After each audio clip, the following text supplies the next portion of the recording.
She only wanted to close the tavern and disappear into the night, but the man who stepped out of the shadows wouldn't let her. He was Alaric Thorne, the most feared Alpha King in the realm, the man whose name made entire courts go silent. And tonight, he hadn't come to command. He had come to beg. Lena Voss, a nameless barmaid drowning in debt she never chose, never imagined that a single nod of her head would drag her into a conspiracy of treason that would nearly cost her everything. Stay until the very end to find out what happens. Hit like and drop your city in the comments. I want to know where you're watching from. The wind off the Ashvale Mountains came early that autumn. A cruel, biting thing that slipped under door frames and curled around ankles like a reminder that winter didn't care about your problems. By the time the last drunk stumbled out of the Crow and Copper Tavern and disappeared into the dark lane beyond, the wind had already extinguished 2 of the 3 lanterns hanging above the door. Lena Voss didn't bother relighting them. She stood behind the bar in the amber glow of the single remaining flame, her hands submerged in a basin of cold, greasy water, scrubbing at the same tankard she'd been scrubbing for the last 5 minutes. Not because it needed more cleaning, because her hands needed something to do while her mind worked through the arithmetic she'd been dreading all week. 47 silver marks owed to Bren the lender by the end of the month. 14 silver marks saved in the chipped ceramic jar beneath the loose floorboard behind the bar. Roughly 2.5 weeks until the end of the month. Bren's collectors, who had the professional warmth of men who genuinely enjoyed their work. She set the tankard down on the bar with a soft clink and pressed her wet fingers against her eyelids. The numbers didn't improve in the dark. They never did. The Crow and Copper wasn't her tavern. She'd made that mistake once, thinking that if she worked hard enough, stayed invisible enough, kept her head down, and her gift buried deep, she might actually build something that belonged to her. That belief had lasted 3 years, right up until the moment her employer, Old Harwick, had borrowed money against the tavern without telling her, lost it all in a dice game with men who didn't know how to lose gracefully, and then died of a chest fever 6 weeks later with perfect, devastating timing. He'd left her his debt as an inheritance. She'd stayed anyway, because leaving meant starting over somewhere new, and starting over meant people would eventually notice her. Notice the way she flinched sometimes when she picked up an object someone else had handled for a long time. Notice how her eyes went distant and glassy before she snapped back with information she shouldn't have known. A frontier town full of drifters and hard luck cases was the best camouflage she'd ever found.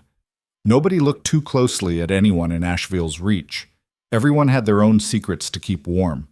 She pulled her hands from the water, dried them on the rough cloth tucked into her apron string, and reached for the bar rag to wipe down the countertop one last time. That was when the door opened. She hadn't heard footsteps on the boardwalk outside. She hadn't heard the creak of the 2 loose planks near the threshold that announced every other visitor to the tavern. One moment the door was closed and the room was empty except for her and the dying fire in the hearth. The next moment there was a man. He stood just inside the doorway, still as stone, and the wind that had come in with him pushed the last lantern's flame sideways before it steadied. He was tall, the kind of tall that didn't announce itself aggressively, but made itself known when you looked at the space around him and realized how much of it he occupied. His traveling cloak was black wool, road dark with dust and old weather, the hood pushed back to reveal a face that belonged on a coin or a wanted notice, possibly both. Strong jaw. A scar that cut across the left side of his mouth. Not ugly, but deliberate looking, as if the man had decided the wound was going to heal on his terms. Dark hair pushed back from his forehead, eyes the color of iron left out in the rain, that particular shade of gray that wasn't soft at all. He looked at her, and Lena had the distinct and uncomfortable sensation of being assessed rather than seen. "We're closed," she said. Her voice came out level. She was proud of that. "I can see that." His voice was low and controlled, the kind of voice that was accustomed to not needing to be raised. He didn't move from the doorway. "I'm asking for an exception. Everyone who comes in after last bell is asking for an exception." She picked up the bar rag again and started wiping down the counter, not because it needed it, but because having something in her hands helped. "The answer's the same for all of them. I'm not here for the drinks." She stopped wiping. "Then what are you here for?" He stepped inside properly and closed the door behind him, not slamming it, but firmly, deliberately, the way someone closes a door when they want to ensure the conversation stays private. He crossed to the bar and sat down on one of the stools, and up close, the road weariness on him was more visible, the darkness under his eyes, the way his hands, when he folded them on the bar, carried the kind of stillness that comes from extended, relentless exhaustion rather than peace. "One last drink," he said. "And a conversation." She studied him for a long moment. The back of her neck prickled, not from her gift, not the specific cold that came when objects carried memories, but something older, simple instinct, the kind that had kept her alive through things she preferred not to think about. "You've got coin? More than you'll need." She reached under the bar and pulled out a bottle of the decent whiskey. Not the rot gut she watered down for strangers, the real stock she kept for customers who looked like they could afford to matter, and poured 2 fingers into a clean glass. She set it in front of him without pouring one for herself. He looked at the glass for a moment. Then he looked at her. "Sit down," he said. "Please." The please surprised her more than anything else about him so far. She pulled a stool from her side of the bar and sat. "I know who you are," he said. His voice was quiet enough now that it wouldn't have carried beyond the two of them. "Lena Voss. 7 years in Asheville's Reach. Before that, 3 years in Dunmore. Before that, the city. You move every few years, you keep to yourself. You have an arrangement with the late Harwick Dunn's estate that left you holding a debt that isn't, strictly speaking, yours by blood or signature. But Bren's collectors don't particularly concern themselves with technicalities." The cold arrived then, not from an object, from the conversation. "Who are you?" she asked, and her voice stayed level, and she was even prouder of that than before. He reached into the inner pocket of his cloak and placed something on the bar between them. A signet ring, black iron set with a dark stone, the crest on it unmistakable to anyone who'd lived within 300 miles of the capital for the last decade. A thorn wrapped around a sword. The House of Thorn. Lena looked at the ring. She looked at the man. She looked at the ring again because it seemed safer. "You're Alaric Thorn," he said. "King of the Thorn Wall. Yes." She was quiet for 3 seconds. 4, 5. "Your Majesty," she said finally, carefully, "I don't have what you're looking for. Whatever you've been told about me." "I've been told you can see the past through objects," he said. "That when you handle something that belonged to a person or was present at an event, you see fragments of what happened. I've been told this isn't a rumor or an exaggeration, and the source who told me has no reason to lie." He paused. "I need that ability. For 7 days." "No." The word came out of her mouth before she'd made a conscious decision to say it. Automatic, reflexive, the same way she'd learned to flinch back from reaching hands when she was very small. "No. No." The first line of defense. He didn't flinch. He didn't react at all except to fold his hands more quietly on the bar. "My sister," he said. "Mira. She's 22 years old. 3 years ago, she disappeared from the summer fortress during what appeared to be a bandit raid. I have spent those 3 years, every resource, every alliance, every favor owed to my house, trying to find her." Something shifted in his iron-gray eyes, not breaking, more like a door opened a fraction and then almost immediately closed. "Every trail goes cold. Every lead evaporates. I've had people tortured for information that turned out to be fabricated. I've followed false trails into 3 different territories, and 3 weeks ago my best scout found something, a single object, left behind in an abandoned way station in the eastern range." He reached into his cloak again and placed a second item on the bar, a small silver hairpin, the kind a young woman might wear to keep her hair back from her face on a long journey. Simple, functional, with a tiny blue stone at the end of the pin. Lena's eyes went to it and stopped. She could feel it from where she sat. That cold, that particular texture like the air just before a storm, crackling faintly at the edges of her awareness. The pin had been touched often by someone who was afraid, had been carried by someone who was waiting. "Don't touch it yet," Alaric said, watching her face. "I'm not asking without offering something in return. I want to be clear about that." He picked up the whiskey and drank it, not savoring it, just taking it in, functional. "Bren's debt, all 47 marks, plus the interest that will accumulate over the next month. Cleared, in writing, before dawn. A letter of release signed and witnessed. You'll owe nothing to anyone in this town. He set the glass down. And when the 7 days are over, regardless of what we find, you walk away. Free, with enough gold to buy passage to whatever city you choose and establish yourself properly. No one from my house will follow you. No record of your ability will exist in any document I control. The fire in the hearth had burned down to orange coals. The tavern was very quiet. You're bribing a barmaid, Lena said. I'm making an offer to a woman with a rare gift who has been running and hiding for most of her adult life, Alaric said. There's a difference. One is coercive, the other is a transaction between people with something the other needs. She stood up and walked to the end of the bar, putting her back to the wall beside the hearth. Thinking. The pin sat on the bar top, and even from 5 feet away she could feel it. That cold pull, memories compressed into metal. He hadn't ordered. He hadn't threatened. He hadn't invoked his rank as a lever. He'd sat on a bar stool in a closed tavern in a frontier town and said, "Please," and laid out a transaction like a man who understood that some things couldn't be taken. That was, in her experience, unusual enough to be dangerous in its own way. What if I find nothing? She asked. What if the visions are fragments, incomplete, useless? What if I can't tell you anything that helps? Then the debt is still cleared and you still walk away free. He was very steady when he said it. The payment isn't contingent on success. It's contingent on 7 days of honest effort. 7 days inside your stronghold. Yes. With your guards, your advisors, your court. Yes. People who will wonder what I'm doing there, and some of whom won't like the answer. A pause. Yes, that's accurate. And you want me to trust that you won't just keep me there. Once you have me in a fortress, the transaction changes. He was quiet for a moment. Then he reached into his cloak a third time and placed a small knife on the bar, blade up. Plain handle, very sharp. The kind of knife a soldier carries for utility rather than ceremony. Blood oath, he said. Old custom, you know it? She knew it. Every frontier child knew it. Cut your palm, press it against another's, speak the terms aloud. Break the oath, and the wound reopens and doesn't close, and you carry the scar of a liar until you honor what you swore. You'd blood oath to a barmaid, Lena said. I'll blood oath to anyone I'm asking for their trust, Alaric said.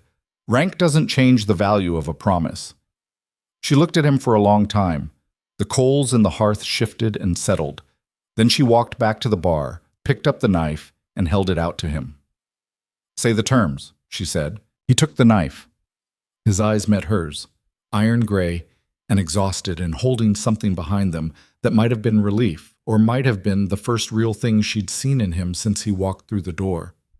I, Alaric Thorn, King of Thornwall, swear by my blood and breath that Lena Voss will remain free within my stronghold, that she will not be held against her will at any point, that the debt owed by the late Harwick Dunn's estate will be cleared in full before dawn, and that at the end of 7 days she will depart with gold and safe passage to wherever she chooses, with no record of her ability kept in any document under my authority. He drew the blade across his palm in one clean motion, controlled, practiced, a man accustomed to pain as a tool rather than an event. Your terms in addition. She took the knife. Her heart was doing something that was not quite its normal rhythm. I, Lena Voss, swear by my blood and breath that I will make honest use of my ability in service of finding Mira Thorn for 7 days beginning at dawn, and that I will tell Alaric Thorn truthfully what I see, even when what I see is difficult. She cut her palm, less cleanly than he had, a small flinch she couldn't quite suppress, and extended her hand. He pressed his palm against hers. The blood oath should have felt like a finality, a door closing, a contract inked in the most permanent way possible between two people of equal will. What it felt like was something else entirely. Not her gift. Her gift came with cold, with distance, with the sensation of sliding sideways out of her own present and into someone else's past. This was the opposite. Sharp and vivid and rooted entirely in the present moment. A heat that moved from their joined palms up through her arm and settled somewhere in the center of her chest like an ember catching. She saw his hand tighten around hers, just slightly, involuntarily. His eyes, when she looked up, had changed. The iron gray had gone, not soft exactly, but as if something behind them had recognized something in her and hadn't known what to do with it. She pulled her hand back. He let it go. "Dawn," she said. "I'll have the debt documents here within the hour," he said. His voice was careful again, measured. "You can verify them." "I will." He stood, picked up the signet ring from the bar, and slid it back onto his finger. He left a gold coin on the bar, enough to buy a month of meals. She didn't tell him it was too much. He didn't ask if it was enough. He was nearly at the door when she said, "King Thorn." He turned.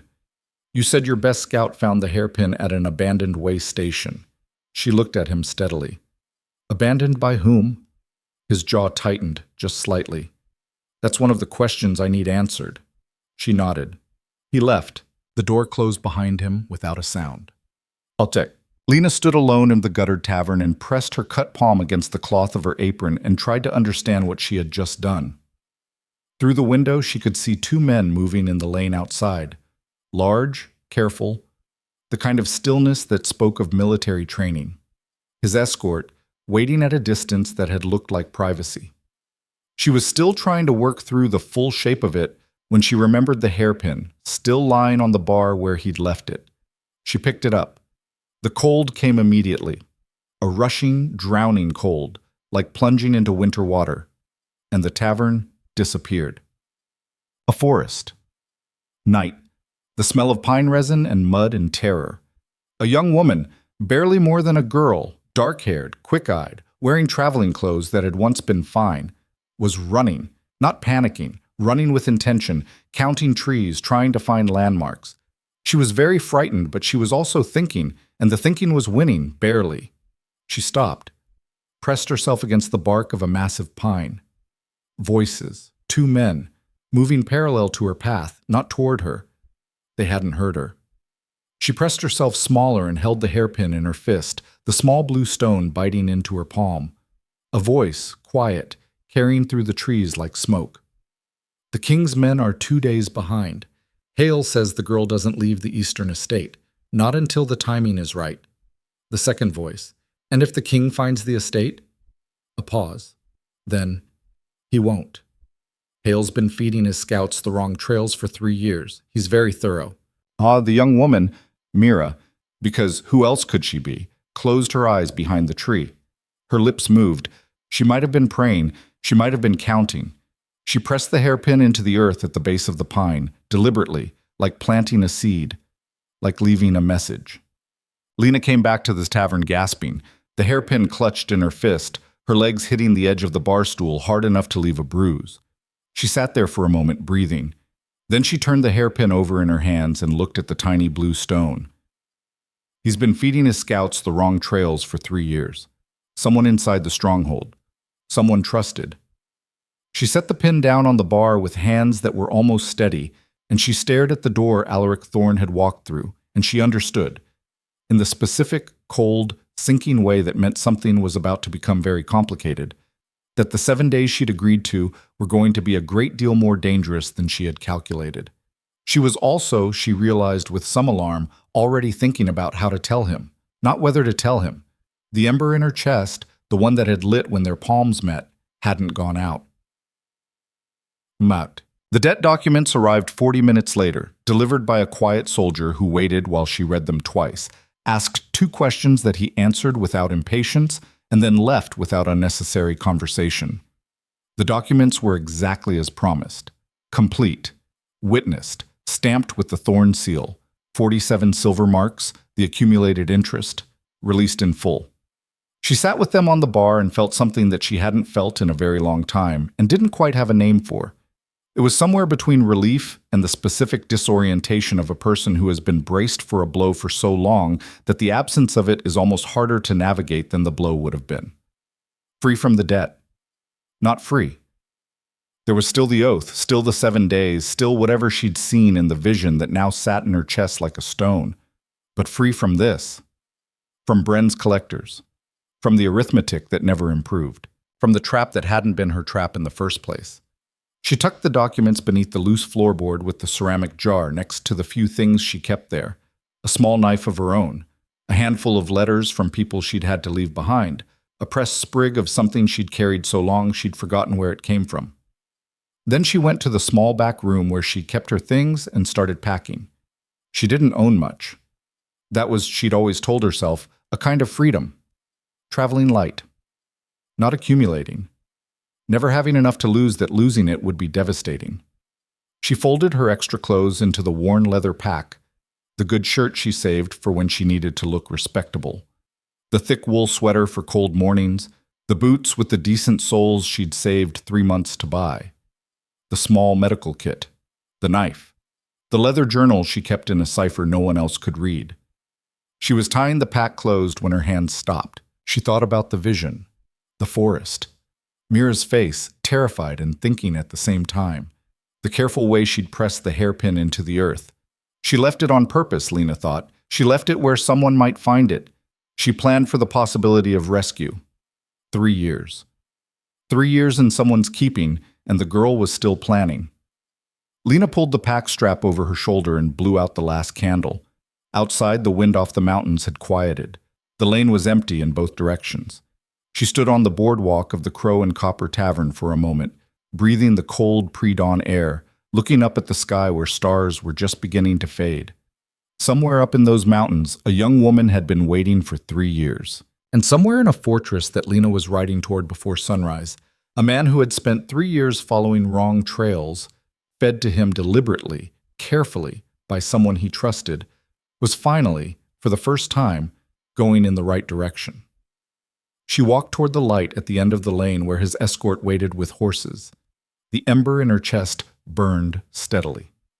They rode out of Asheville's reach while the town was still sleeping, a small party, Alaric, Lena, and 4 soldiers who rode at a careful distance.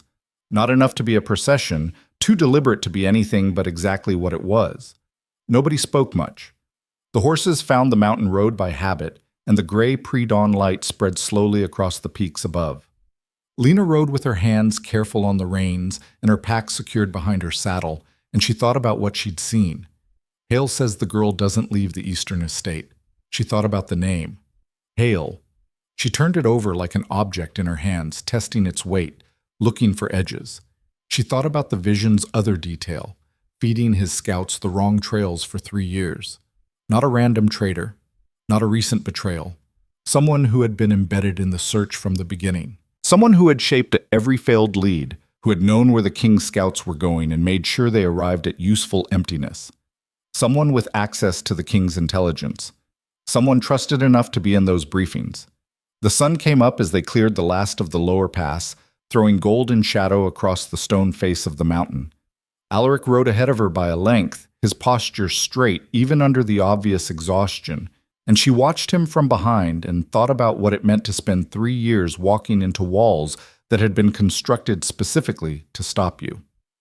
He hadn't broken. She could see that. He was worn to the bone and cold with it, but he hadn't broken. She thought about telling him what she'd already seen, then decided to wait.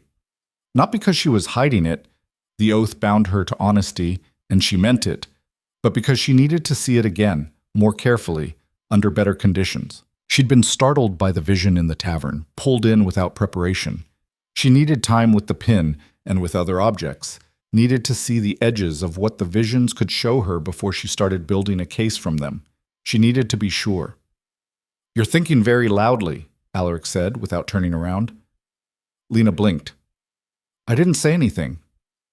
"You have the same look as my best general right before she disagrees with a strategy I've committed to," he said.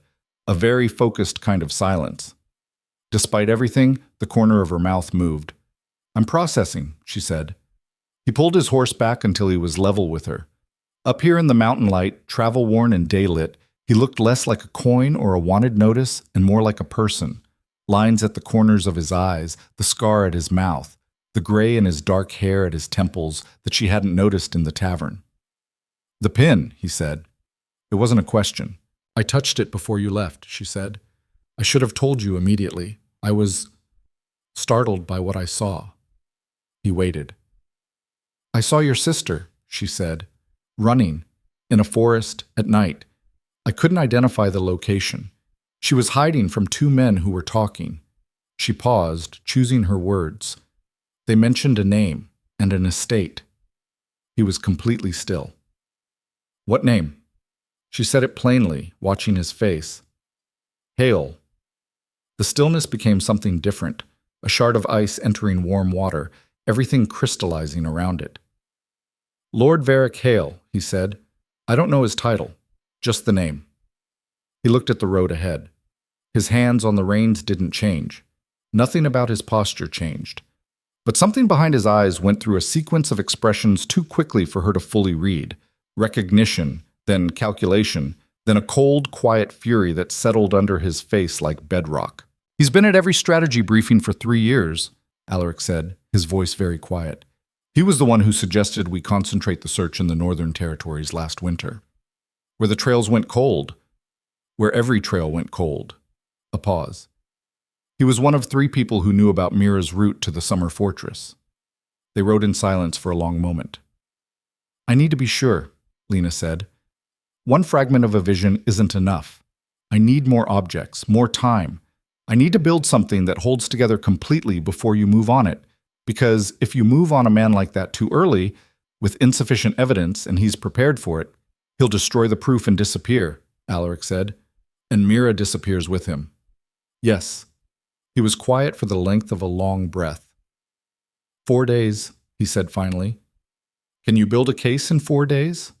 She thought about the cold weight of the hairpin in her palm, the density of what it had contained. There would be other objects. There had to be. 3 years of a conspiracy left traces everywhere. I don't know, she said, but I'll try. He nodded once, as if that settled it. They rode on into the mountains, the stronghold waiting above them, the sun fully risen now, and the peaks sharp and white against an iron-cold sky. Aldenvale's stronghold sat at the throat of the Thornwall Pass like a clenched fist, gray stone and black iron, built into the mountain face itself so that the rock was simultaneously foundation and wall and weapon. It had never fallen in 300 years of varying attempts. Lena knew that because every child in the territory knew it, the way you knew certain facts about the world that were meant to feel permanent. She knew it, and still felt something shift in her chest when the gates opened and closed behind her. Not fear, something more complicated than fear. The courtyard was stone and functional, no ornamentation, no wasted space. Soldiers moved through it with the efficient purpose of people who had done the same task so many times that the tasks had become part of their bodies. They looked at her with the particular neutral assessment of trained fighters evaluating something they hadn't been briefed on. Not hostile, watchful. A woman appeared at the top of the main steps, tall, broad-shouldered, dark skin, hair cut close, wearing the uniform of the King's Guard with the additional insignia of someone significantly above the rank of ordinary soldier. She came down the steps at a pace that managed to convey both efficiency and the specific displeasure of someone who'd been kept waiting. General Soren, Alaric said. Your Majesty. Her eyes moved to Lena. This is the one? Lena Voss, Alaric said. She'll be working directly with me. She has the run of the stronghold for the purposes of her work, but discreetly.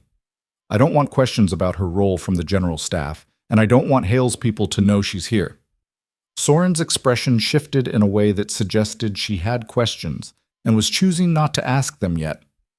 I've prepared the East Wing room you requested. Separate access to the library. Her eyes went back to Lena, and this time there was something in them that wasn't entirely assessment, something that might eventually become reassessment. You're smaller than I expected, she said. Most things are, Lena said. Soren made a sound that wasn't quite a laugh, turned and walked back up the stairs. Alaric, coming up beside Lena, said quietly, She'll be your most important ally here if she decides you're worth trusting. How does she decide that? Usually by watching you do something difficult, he said. She's not easily impressed. Wonderful, Lena said.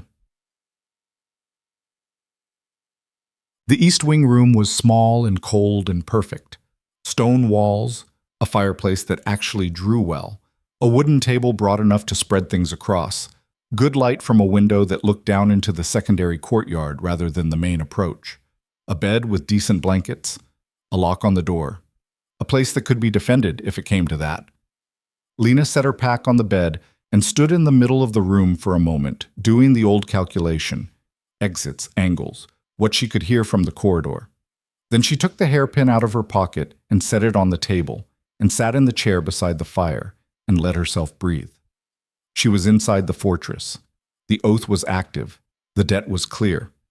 And somewhere in the mountain above the eastern range, a young woman named Mira had been waiting for 3 years for someone to come with the right questions. "I'm coming," Lena thought. It wasn't a prayer. It was just a fact, stated to an empty room. She reached across the table and picked up the hairpin. The cold took her. The visions came in waves over the following hours. Fragments, some sharp and some blurred at the edges, accumulating into something that was beginning to look like a picture. Mira running. Mira in a small stone room, writing something on the inside of her arm with charcoal because she had nothing else to write with. Mira at a narrow window, counting stars. Always waiting, always thinking, always... And this was the thing that settled into Lena's chest with something between respect and grief, absolutely refusing to stop. When the visions released her the last time, the fire had burned low, and the light through the window had gone from afternoon gold to the deep blue of early evening. Lena sat with her hands flat on the table, the hairpin between them, and she was shaking slightly, her body's protest against the sustained cold of extended vision work. She became aware gradually that she wasn't alone. Alaric was standing in the open doorway. He hadn't knocked. He'd come in quietly, or she'd simply been too deep in the visions to hear. And he was standing a careful distance inside the door, watching her with the same expression she'd seen on the mountain road. Calculated restraint, concern held at arm's length. "How long have you been standing there?" she asked. "Long enough to know you were still in it, and that interrupting would be a bad idea," he said. "Are you hurt?" "No."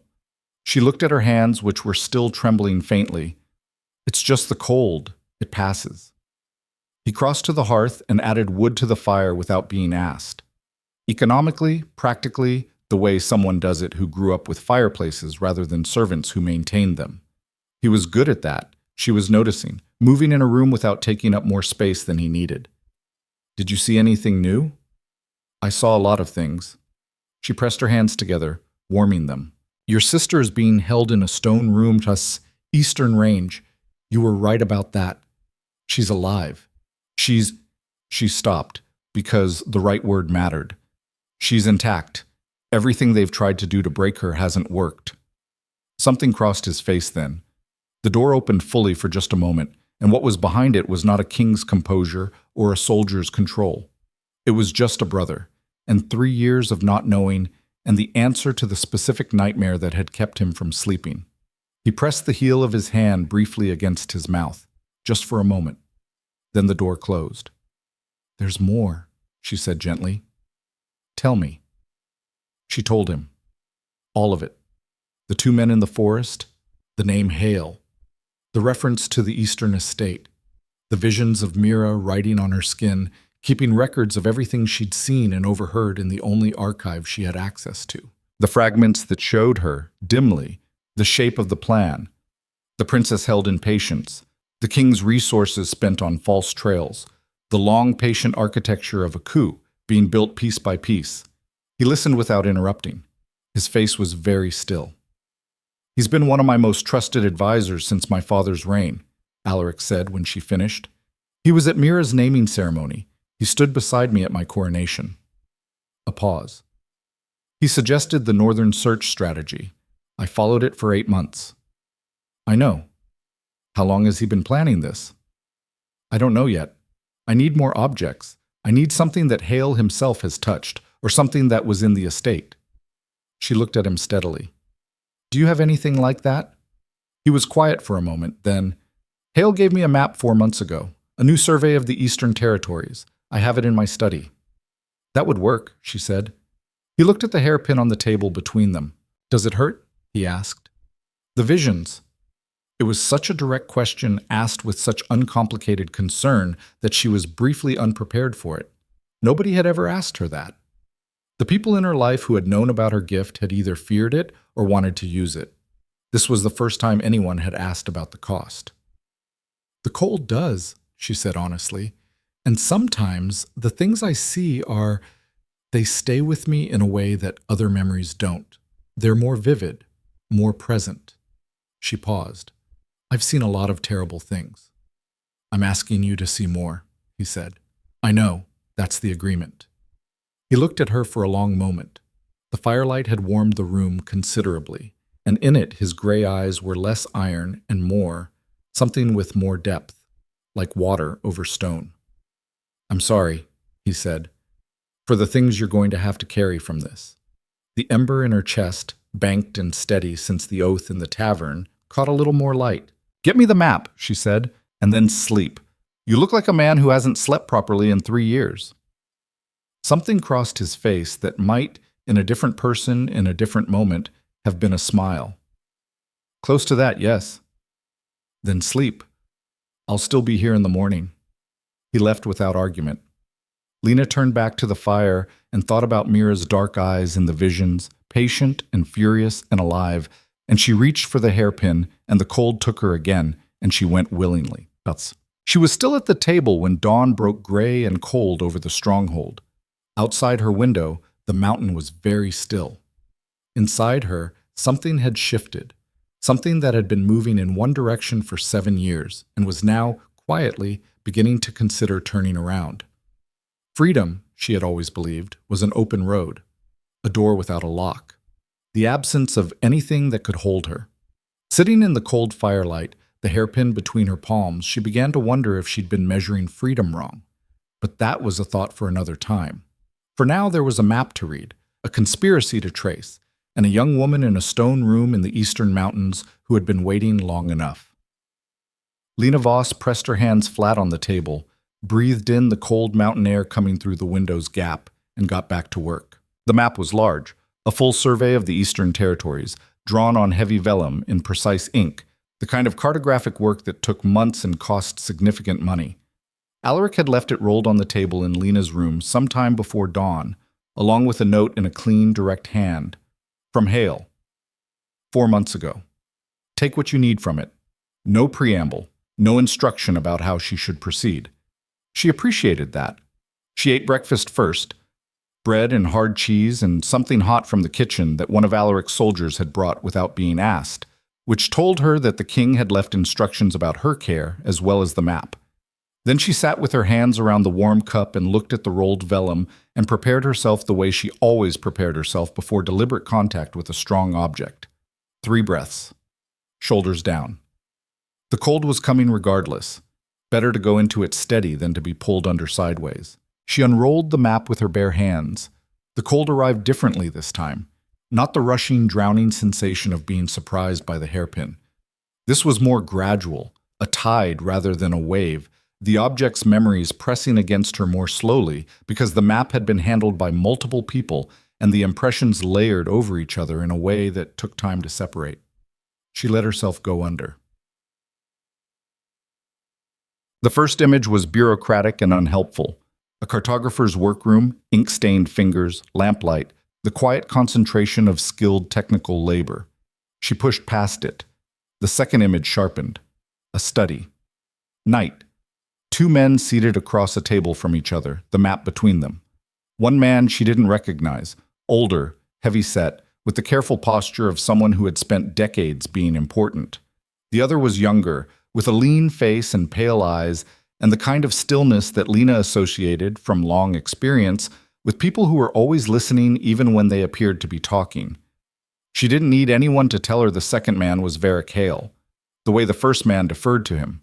Not obviously, not in any way that would be visible in a daylit room, but in the small calibrations of someone oriented toward a center of gravity, said everything. "The northern operation is finished," Hale said. His voice, even in the vision, was measured and pleasant.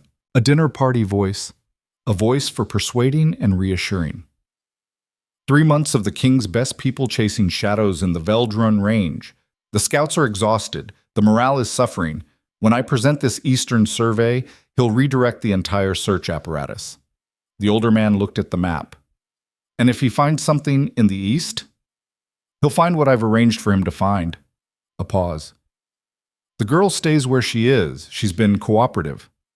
The word landed on Lena like something physical. Cooperative, said with the mild satisfaction of a man discussing a livestock arrangement. For how long? The older man asked. Until I need her to stop being cooperative. Hale reached across and rolled the map with unhurried, practiced hands. The king is thorough and loyal and completely predictable, which makes him manageable. Another year of this, and he'll be desperate enough for any lead that he won't think to question the source. He paused. He trusts me. That's the foundation of everything. The vision blurred and then collapsed. Lena set the map down with hands that were very still, which took more effort than it appeared to. She sat in the morning light for a long moment, processing. Cooperative. The word rotated slowly in her mind, and she thought about the visions from the hairpin. Mira counting stars, writing on her skin, pressing the pin into the earth like a planted flag. The princess hadn't been cooperative. She'd been enduring. There was a difference the size of a continent between those two things, and Hale either didn't know it or had decided it didn't matter. That was going to be a mistake. She rolled the map back carefully, and she was reaching for the door when she heard voices in the corridor outside. Not the corridor that led to her room, but the one beyond it, the one that ran along the east wing toward the main hall. The kind of carrying voices that weren't worried about being heard. Doesn't make sense. A barmaid. Male voice, younger. A specific kind of contemptuous that Lena had cataloged in the way a naturalist catalogs insects, for identification, not appreciation. The king's business. Another voice, older, more careful. The king's judgment, you mean. 3 years of looking, and this is what we've come to. Some frontier woman who's supposed to, what? Touch things and have visions? We'd have better results with the old woman in the market who reads smoke. A short, dismissive sound. Hale was right. The search is starting to damage his credibility. This is a symptom of it. A pause. Then the older voice, quieter. Be careful about where you say that. Footsteps, moving away.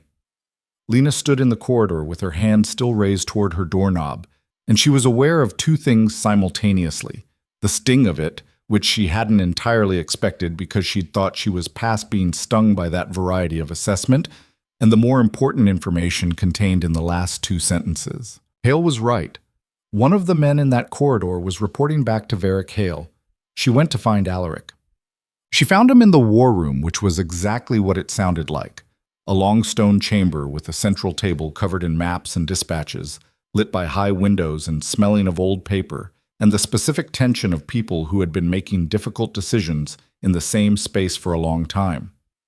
3 of his senior staff were with him, including General Soren, who stood at the far end of the table with her arms folded and the expression of someone who had already identified every weak point in whatever plan was being discussed.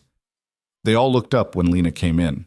She had the map under her arm and the hairpin in her pocket and the full weight of what she'd seen in the previous 12 hours in her eyes, and she was aware that she looked like a woman who had slept badly and thought hard and arrived at an uncomfortable place, because that was exactly what she was. I need to speak with you, she said to Alaric. Alone. One of the staff members, the younger of the 2 men she didn't recognize, with the bearing of a senior advisor, made a short sound, not quite dismissive, something adjacent to it. Whatever intelligence you're bringing, it can be assessed more efficiently by the king, Alaric said, without raising his voice, who is asking for a private briefing. He looked at his staff. Give us the room. Soren moved first, which set the tone. If the general was willing, the others followed. The younger advisor went last, and he didn't quite look at Lena as he passed, but his shoulder did something that communicated opinion effectively without requiring words. The door closed. Alaric looked at her. Sit, he said, which wasn't an order but an offering. The chair closest to the fire, the one with the better angle on the door. She sat. He pulled a chair across from her, and the war room, stripped of its staff, felt less like a strategic venue and more like 2 people in a cold room with hard information between them. She told him what she'd seen in the map. She told him carefully. The layered impressions, the study, Hale's voice and the word cooperative, and the specific calculation of a man who had decided a king's trust was a resource to be spent rather than a relationship to honor. She told him about the corridor voices and the phrase Hale was right and what it implied about information flow inside the stronghold. He listened the way he always listened, completely still, no interruption, nothing leaking through his composure. But she was beginning to know him well enough, in the accelerated way that crisis builds familiarity, to see the things that weren't leaking through, the tightening at his jaw, the way his hands, folded on the table, pressed together with slightly more force than their neutral position. When she finished, he was quiet for a long moment. "Davith," he said finally. "The younger advisor? The one who left last?" "He's been on Hale's staff for 6 years. He transferred to my direct service 2 years ago." Alaric's voice was very controlled. "Recommended by Hale." Of course he was. He stood and walked to the window. Outside, the mountain morning had turned clear and cold, the kind of bright that was more about altitude than warmth. He stood with his back to her, and she gave him the moment because some information needed to be stood with before it could be acted on. "He was at every briefing," Alaric said, "every strategy session, every discussion about where to send the scouts, for 3 years. "Yes." "He knew every move I made before I made it." "Yes." A silence. "How does a man plan something like this?" he asked, and it was a genuine question, not rhetorical, not angry. The specific confusion of someone who trusted easily and is trying to understand how trust can be weaponized by someone who never had it. How does a person look at someone who... He stopped. "My father trusted him. He stood at my coronation. He was there when Mira was born. He decided a long time ago that your trust was more useful to him than his loyalty was," Lena said carefully. "People like that don't arrive at it suddenly. It's a slow calculation. You become a means rather than a person." She paused. "I'm sorry. I know that doesn't make it easier." He turned from the window. The anger was there now, but contained, held in the specific way of someone who has learned to use it as fuel rather than letting it burn through the floor. "What do we do about Davith?" "Nothing yet," she said. "If he reports back to Hale that something has changed and the king is moving differently, that Hale's information is suddenly not reaching the strategy table, Hale will know the tunnel has been found. And then Mira disappears," Alaric finished. "Or worse." She held his gaze. "Let Davith keep his access. Let him keep reporting. But what he reports needs to be controlled. Feed him information that looks real but leads Hale towards stillness rather than action." Alaric studied her. "You want to run a deception operation inside my own stronghold. I want to keep Hale calm and in place long enough for me to build a case that can't be dismantled," she said. "Once we have everything, the map, the hairpin, whatever else I can find, we move. But not before. And if Hale finds out about you before we're ready?"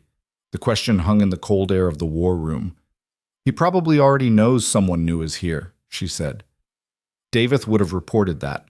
But what he knows is that a woman arrived from Ashvale's Reach, a barmaid, presumably brought in for some purpose that serves the frontier districts. If we're careful about what he sees, that's all he needs to believe. She paused. "The problem is the people who are less careful about what they say in corridors." Alaric's jaw tightened fractionally. "I'll speak with the staff." "Don't make it pointed. If Davith notices a sudden silence around my role, that's information too."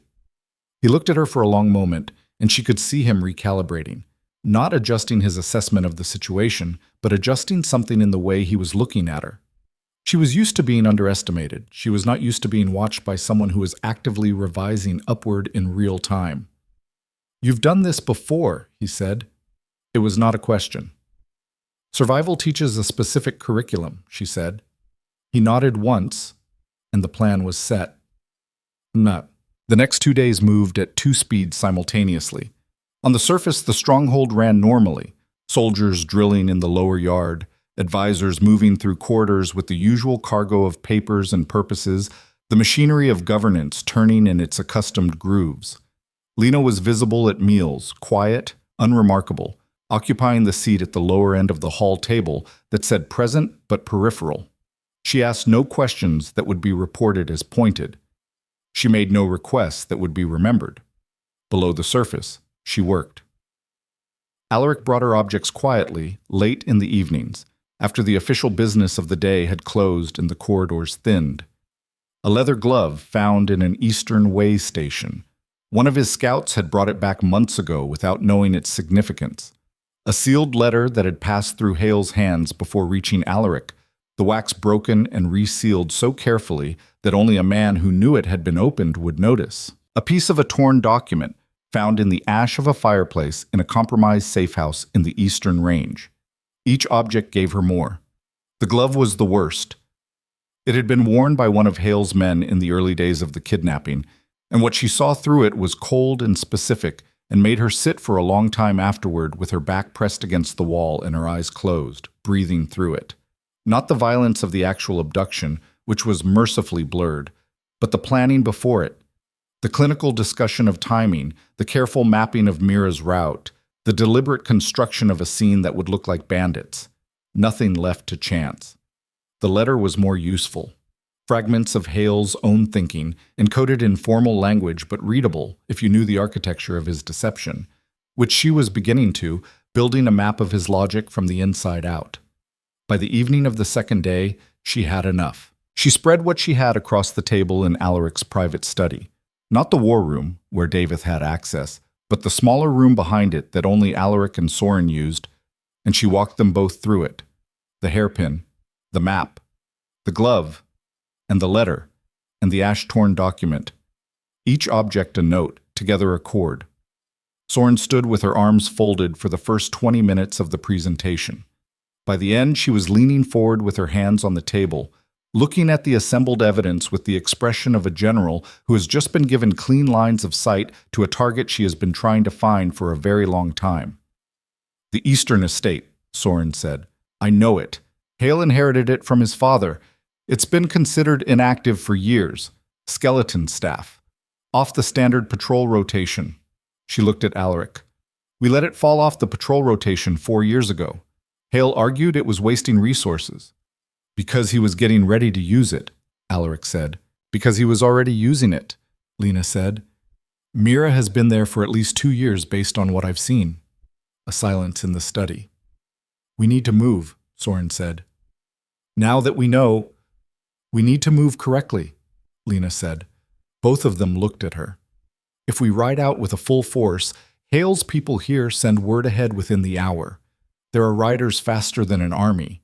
The estate has time to clear before we arrive. She laid her hand flat on the assembled evidence. We need to move small, fast, and in a direction that looks like something else. We need Hale to believe this is routine. Which means Davith reports routine, Alaric said. Which means we give Davith something routine to report. Tonight. Something that explains the king's movement in the morning without mentioning the estate. Soren looked at Alaric. Something passed between them. The compressed language of people who had worked together through difficult things before. Eastern trade route inspection, Soren said. You've been talking about it for months. Overdue. Small escort. Standard practice for routine inspections. Davith would have no reason to flag it. And we alter course after we're past the second pass, Alaric said. When there's no rider who can beat us back to the estate. Lena looked at him. How many soldiers? 8, besides Soren and myself. That's not enough if Hale has a full guard contingent at the estate. It's enough if we hit the estate before they've had time to organize a defense, Soren said. The general's voice had taken on a particular quality, not excited, but focused in a way that was its own kind of intensity. Surprise at speed. Hit the gate before the alarm goes up, and we're inside before numbers matter. And if Mira is moved before we get there? Lena asked. She won't be, Alaric said. Hale doesn't know we know. As far as his intelligence says, I'm still following the Eastern trade inspection plan that's been on the schedule for 3 months. He paused. Davith will report my movements tonight. Hale will know by morning. The estate guard won't be on alert. Lena looked at the assembled evidence on the table, and she thought about what she hadn't yet said. The things she'd been turning over since the second hour of working through the glove's memories. There's something else, she said. They both looked at her. The estate guard isn't just Hale's soldiers. He has people there who have been with Mira for 3 years, guards who were present at the abduction, who know every detail of what happened and how it was arranged. She paused. They'll fight hard, not because they're loyal to Hale, but because if the estate falls and the king gets his sister back, those men are dead. They have nothing to lose by fighting and everything to gain by winning. A long silence. She's right, Soren said. They're cornered animals before the fight even starts. Which means we can't give them time to settle into that, Alaric said. Speed is everything. He looked at Lena. You ride with us. She stopped. I'm not ordering you, he said. The oath doesn't require it, but you've seen the estate through the visions. You know the layout, the rooms, where Mira is likely held. You're more useful to us inside than waiting here. He held her gaze. And here isn't safe anymore, if Hale finds out who you are and what you've found. He wasn't wrong. She'd been doing the same calculation since the corridor voices 2 days ago. The closing window of safety in a place where at least one person was actively sending information to the enemy. Staying behind wasn't the cautious option. It was just a different kind of danger, slower and less visible. I'll ride, she said. Something in his expression shifted, brief and controlled and gone quickly, but she caught it. Not satisfaction, something closer to relief. Dawn, Soren said, already moving. I'll brief the escort tonight, separately, in pairs. No one knows the full picture until we're past the second pass. She left. The study was quieter without her. Alaric began rolling the evidence back carefully, each object handled with the specific deliberateness of someone who had learned to treat important things with the attention they deserved. He rolled the torn document last, and his hand stopped on the table. I need to tell you something, he said, without looking up. Lena waited. When this is over, when Mira is back and the case is made, the oath completes. You get everything I promised, freedom, gold, passage, wherever you want. He looked up then. I need you to know that hasn't changed. Everything I'm about to ask you to do tomorrow doesn't change what I owe you at the end of it. She looked at him across the table with its cleared surface, the fire between them, the cold mountain pressing against the walls from the outside. I know, she said. I'm not... He stopped, started again. I'm aware that the bond between us, what happened when we swore the oath, I'm aware that it could be read as a kind of pressure, an obligation you didn't choose. There it was. The thing that had been in the room between them for 2 days without either of them naming it, the ember in her chest that wasn't her gift, and wasn't the oath, and wasn't gratitude, and wasn't anything she had a ready category for. Alaric, she said. He looked at her. I've spent 7 years learning to distinguish between things I'm doing because I have to and things I'm doing because I choose to. She held his gaze. I know the difference. He was quiet for a long moment. In the fire, a log shifted and settled. Get some sleep, he said finally. We ride early. She stood. At the door she turned. The name Mira used for the pine tree where she left the hairpin. In the vision it was carved on the bark, just her initials and a date. The date was 8 months into the captivity. She paused. She knew someone would find it eventually. She never stopped believing that. She looked at him steadily. You should know that. She left him with it. She didn't sleep. She lay in the cold room with the fire burning low and the mountain pressing its silence against the window, and she did what she always did when sleep wouldn't come. She thought through the shape of things. The estate in the eastern range, stone building, 2 stories, narrow windows on the upper level. She'd seen it in fragments through multiple objects, enough to build a rough interior map. Main entrance facing south, secondary access through a kitchen outbuilding at the rear, less guarded because it was less dignified. A room on the Upper West Side that Mira had been occupying for the better part of 2 years. She thought about the guard contingent. 8 soldiers plus Soren and Alaric on their side. She had no specific count for Hale's estate guard, but a secondary property maintained for covert purposes would be lightly staffed. Too many soldiers attracted questions, required supply chains, left marks on payroll records that an inspection could flag. A skeleton crew, 15, perhaps 20. Odds that were not comfortable but were workable. She thought about Davith, who would be sleeping somewhere in the stronghold right now, or perhaps not sleeping, perhaps writing what? Reporting, condensing, sending the daily summary of the king's movements to wherever it needed to go. She thought about what he would write tonight. The king plans an eastern trade route inspection for dawn. Small escort. Routine. She hoped he would write it quickly so it would reach Hale with enough lag that no counterorder could arrive at the estate before Alaric did. She was still turning this over when she heard the sound. It was subtle, the kind of sound that shouldn't have woken her but did, because her body had learned, long ago, to catalog the sounds of spaces she was in and notice anything that fell outside the pattern. The stronghold at this hour had its own particular quiet, the distant movement of sentries on the outer wall, the occasional creak of the old stone, the rhythm of wind across the mountain face. What she'd heard was none of those. Footsteps. Close. In the corridor outside her room, moving slowly.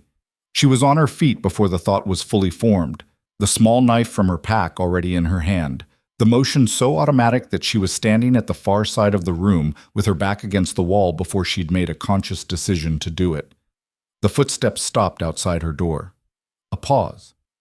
Long enough to feel deliberate. Then, quietly, carefully. A sound she knew. The sound of someone trying the handle to see if the door was locked. It was locked. She'd made sure of it. Another pause. Then the footsteps moved away, slowly, deliberately, in the direction of the east corridor. She stood against the wall for a full minute without moving. Then she crossed to the door, unlocked it, and opened it just enough to see the corridor. Empty. But in the thin dust that accumulated on the stone floor near the base of the far wall, the stronghold was old and the housekeeping staff didn't reach the corners of the east wing with regularity. There were fresh scuff marks. Someone had stood outside her door and tried the handle and walked away. And on the floor, just in front of the threshold, almost invisible against the dark stone, was a single thing that someone had pushed under the door, a folded piece of paper.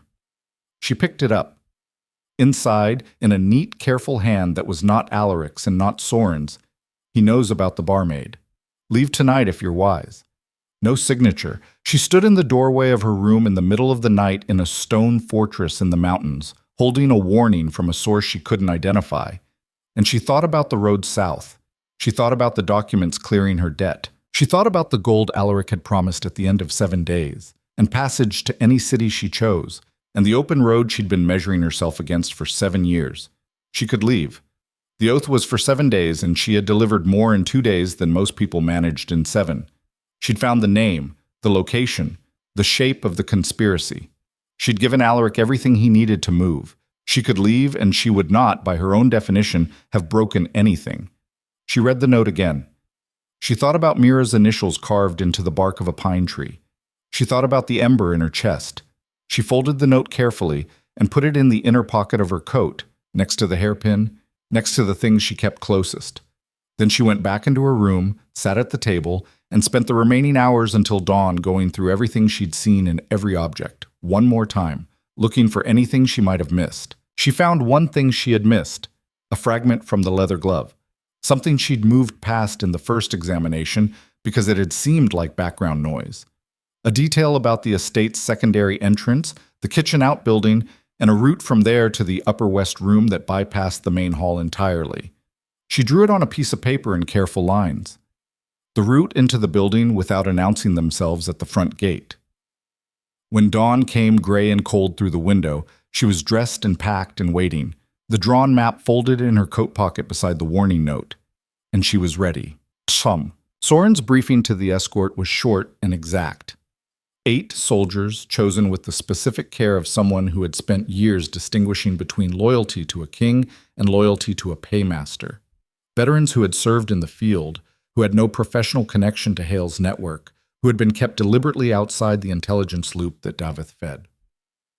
They gathered in the lower courtyard in the gray pre-dawn, quiet and purposeful, and Lena stood among them and felt them assessing her sideways, not with hostility, but with the calibrated uncertainty of soldiers who had been told a civilian was riding with them on a sensitive operation and were reserving judgment in the specific way that people do when the judgment is inevitable, but the information isn't yet in. Alaric came down from the main steps last, dressed for the road, and he moved through the group with the ease of someone in his natural element, a word here, a hand on a shoulder there, The particular quality of a leader who has done difficult things alongside these people before and earned the right to ask for more. He paused beside Lena. His voice was quiet enough for just her. You should have slept. I found something, she said, and gave him the map she'd drawn. He unfolded it, read it in the low light, folded it again. The kitchen outbuilding. It's how we get inside without announcing ourselves at the gate. She paused. And there's something else. She gave him the warning note. He read it. His jaw tightened. We're moving faster than he expected, she said. Whoever sent this, they're not on Hale's side, but they're frightened. I know who sent it, he said, and the certainty in his voice told her he'd worked it out without her having to provide more. We deal with that when we come home. He put the note in his coat. Right now, we ride. Soren called the group to mount. Lena put her foot in the stirrup and swung up into the saddle, and the stronghold's great gate rolled open before them, and the mountain morning came rushing in, cold and brilliant, and carrying the smell of pine resin from the lower slopes. Ahead, the eastern road. Ahead, an estate that Varric Hale believed was safe. Ahead, a young woman who had been waiting for 3 years, who had never stopped believing someone was coming. The group rode out into the mountain dawn at a pace that looked, to any observer at the gate, exactly like a routine trade route inspection. Davith, watching from the upper corridor window as they cleared the gate, turned away to write his report. He wrote what he'd been given to write. It was the last useful thing he would do for Varric Hale. They rode for 6 hours before Alaric gave the signal to turn south. The trade route inspection cover held through the first 2 checkpoints. Small way station posts where the soldiers on duty straightened at the sight of the king's colors and waved them through without questions, which was exactly what was supposed to happen when a routine inspection passed. Lena rode in the middle of the group, collar up against the mountain wind, watching the road behind them with the peripheral attention of someone who had spent years gauging distances and lag times. No rider broke from the group. No one peeled away at the first way station or the second to send word ahead. Either the deception was holding, or Hale's network inside the stronghold had fewer fast horses than she'd feared. When the road forked at the high ridge above the Crestfall Valley, and Alaric's hand came up, flat, deliberate, and the group turned south instead of east, she felt the shift in the collective posture of the 8 soldiers around her. Not surprise, they'd been briefed past the second pass, but the specific recalibration of people who now knew where they were actually going and what it meant. Soren moved up alongside her as the southern road opened into a long descending switchback through the pine forest. You've never ridden into a hostile position, the general said. It wasn't a question. I've never ridden anywhere with 8 armed soldiers and a king, Lena said. Same answer.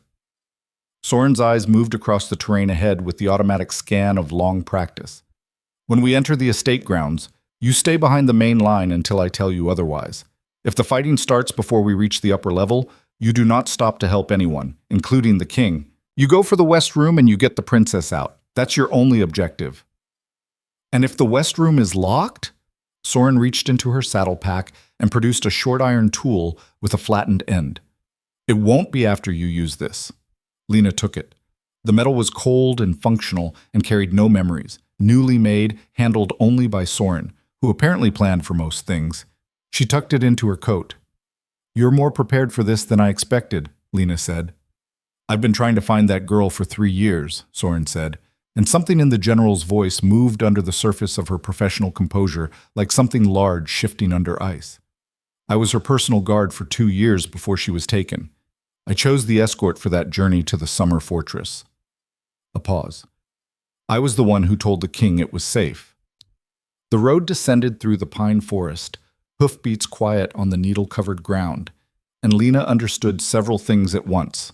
Why Soren had been at every briefing, why she'd been the first person through the door when Alaric arrived in that war room, why she moved through the stronghold with the particular quality of someone carrying a weight that never quite set down. It wasn't your fault, Lena said. No, Soren said. It was Hale's. But I was the one who handed him the opening. She looked at Lena directly, and her dark eyes held something that had been waiting a long time for the right moment to be spoken aloud. Don't let the princess get hurt today. I don't care what else happens. I won't, Lena said. Soren nodded once and moved back to the head of the column. They smelled the estate before they saw it. Wood smoke from chimneys, the distant call of animals being fed, the particular settled scent of a place that had been occupied and maintained for a long time, even while pretending to be dormant. The forest road curved south and then east along a ridge line, and when the trees thinned at the ridge's edge, the estate appeared below them in the afternoon light. Stone manor house, 2 stories, exactly as the visions had shown her. South-facing main entrance with a pair of guards visible at the gate. The kitchen outbuilding to the rear, lower and longer, with a narrow service path running between it and the manor's back wall. Upper-level windows, narrow, old, the kind that let in light without letting out much sound. West side. Second window from the north end. The room where Mira had been writing on her skin and counting stars and waiting.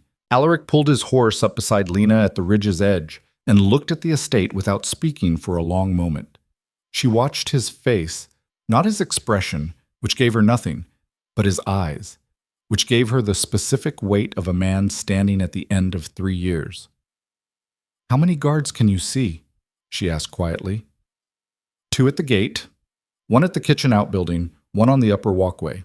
He paused, scanning. "There will be more inside."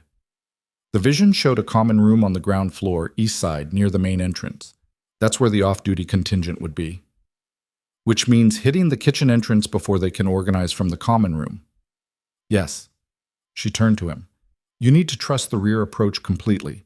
If we split the force, half at the front gate, half at the kitchen outbuilding, the gate guards sound the alarm and the inside contingent has time to move before the kitchen entrance is breached.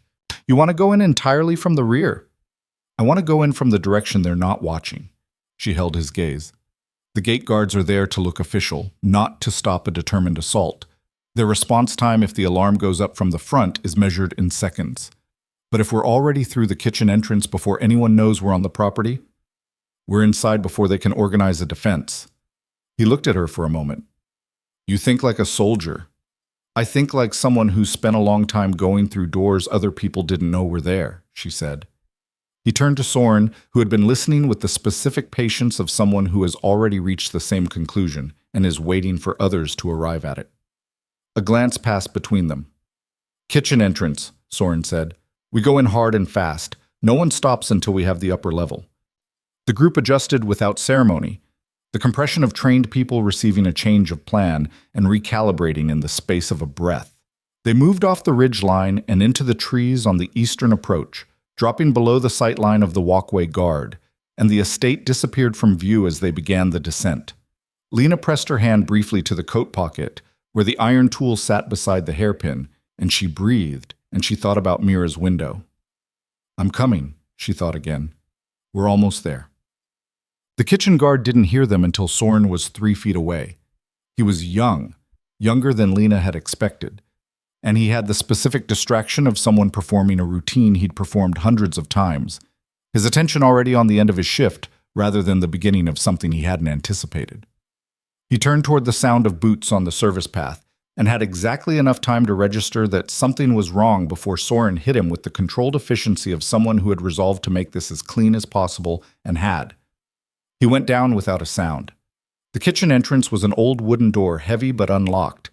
The staff moved in and out of it regularly enough that keeping it locked would have been inconvenient. Soren's lead soldier pushed it open, and they were inside before the 3 seconds it would have taken to wake the main entrance guards had passed. The kitchen was large, stone-flagged, and currently occupied by 2 people who were not guards, a cook and a young assistant who looked up from their work with the pure blank shock of civilians who had never been part of this and suddenly found themselves inside it. Alaric's soldier moved toward them, and Alaric said quickly and quietly, "Down and stay down. No one will hurt you." They went down. They stayed down. The door to the main house was at the far end of the kitchen. Lena moved ahead of the soldiers toward it, because this was her part. The upper level, the west room, the iron tool in her pocket. Soren caught her arm at the door, held her for exactly 1 second, and looked at her with the specific intensity of a promise being transferred between 2 people. Then she let go. Lena went through the door. The interior of the manor was dim and smelled of old stone and lamp oil. A service staircase ran up the right side of the entry passage. Narrow, meant for household staff, which was exactly why she took it. From above, she could already hear the sound of the assault reaching the main hall. Boots on stone, shouted commands, the beginning of the kind of controlled chaos that 8 trained soldiers and a general could create when they hit a lightly staffed interior position from an unexpected direction.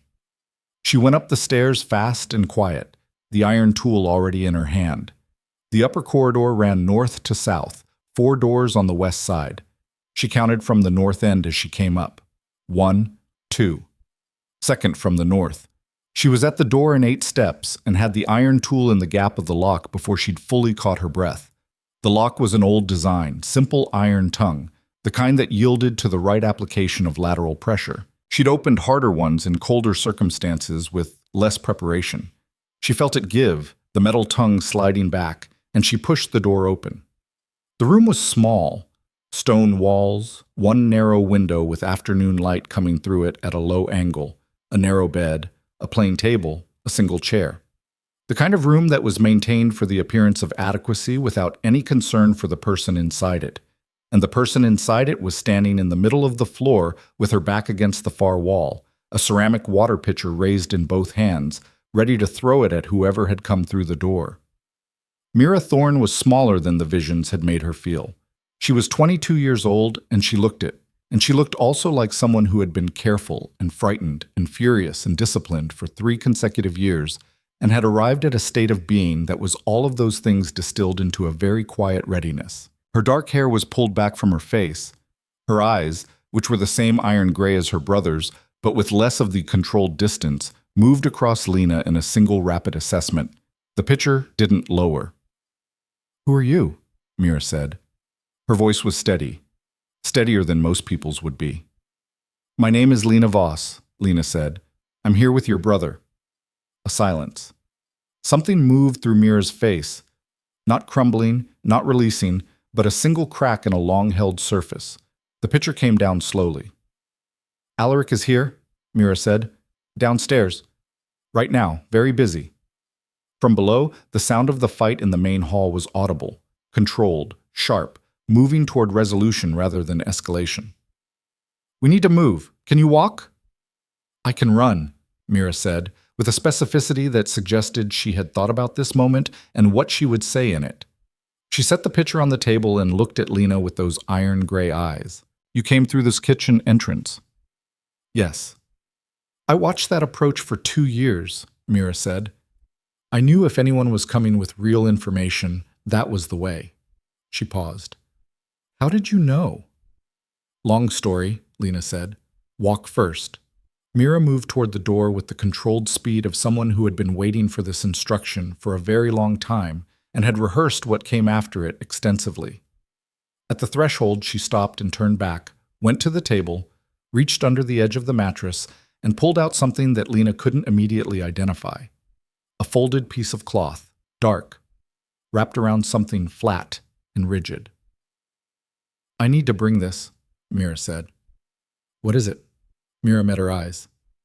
"Everything I've seen and heard in 3 years, written down, every conversation, every name, every detail of what Hale planned." A pause. "Written on the cloth because they took my paper, written in the only ink I had access to." Lena looked at the folded cloth and thought about Mira writing on her skin when she had nothing else, and the specific ingenuity of a person who refuses to let their captivity be complete. "Bring it," she said. "Absolutely bring it." They came down the service stairs into the kitchen, just as the sound from the main hall shifted from combat noise to the specific quality of a fight that has been decided. Lena recognized the difference, the clipped commands replacing the shouted ones, the reorganization of movement patterns, the absence of new sound where the confrontation sounds had been. She pushed through the kitchen door into the main hall passage and stopped. The hall was long and stone-floored, and it had clearly been, 60 seconds ago, exactly the kind of controlled chaos Soren had intended to create. 3 of Hale's guards were down, not dead, from what she could see, but incapacitated, which was the choice Alaric's soldiers had been instructed to make wherever possible. 4 more were backed against the far wall with swords up, but not advancing, the specific body language of people who had done the calculation and found it came out in favor of stopping. Soren's people held the hall. Soren herself stood in the center of it, sword out, blood on her left sleeve from a cut that hadn't slowed her down, directing her soldiers with the quiet precision of a person in their proper element. And Alaric was at the far end of the hall, near the main entrance, and he was not alone. Varric Hale stood 3 feet from him. Lena recognized him immediately from the visions. The lean face, the pale eyes, the surface pleasantness that he wore like clothing over something fundamentally colder. He was dressed for travel, she noticed with the part of her mind that cataloged details automatically. Riding coat, boots, a pack near the door that suggested he had either been preparing to leave or had been prepared to leave for some time. He'd known. Not everything. Not the timing, not the rear approach, not the specific moment, but he'd known that the walls were closing, and he'd been getting ready to run. He hadn't run quite fast enough.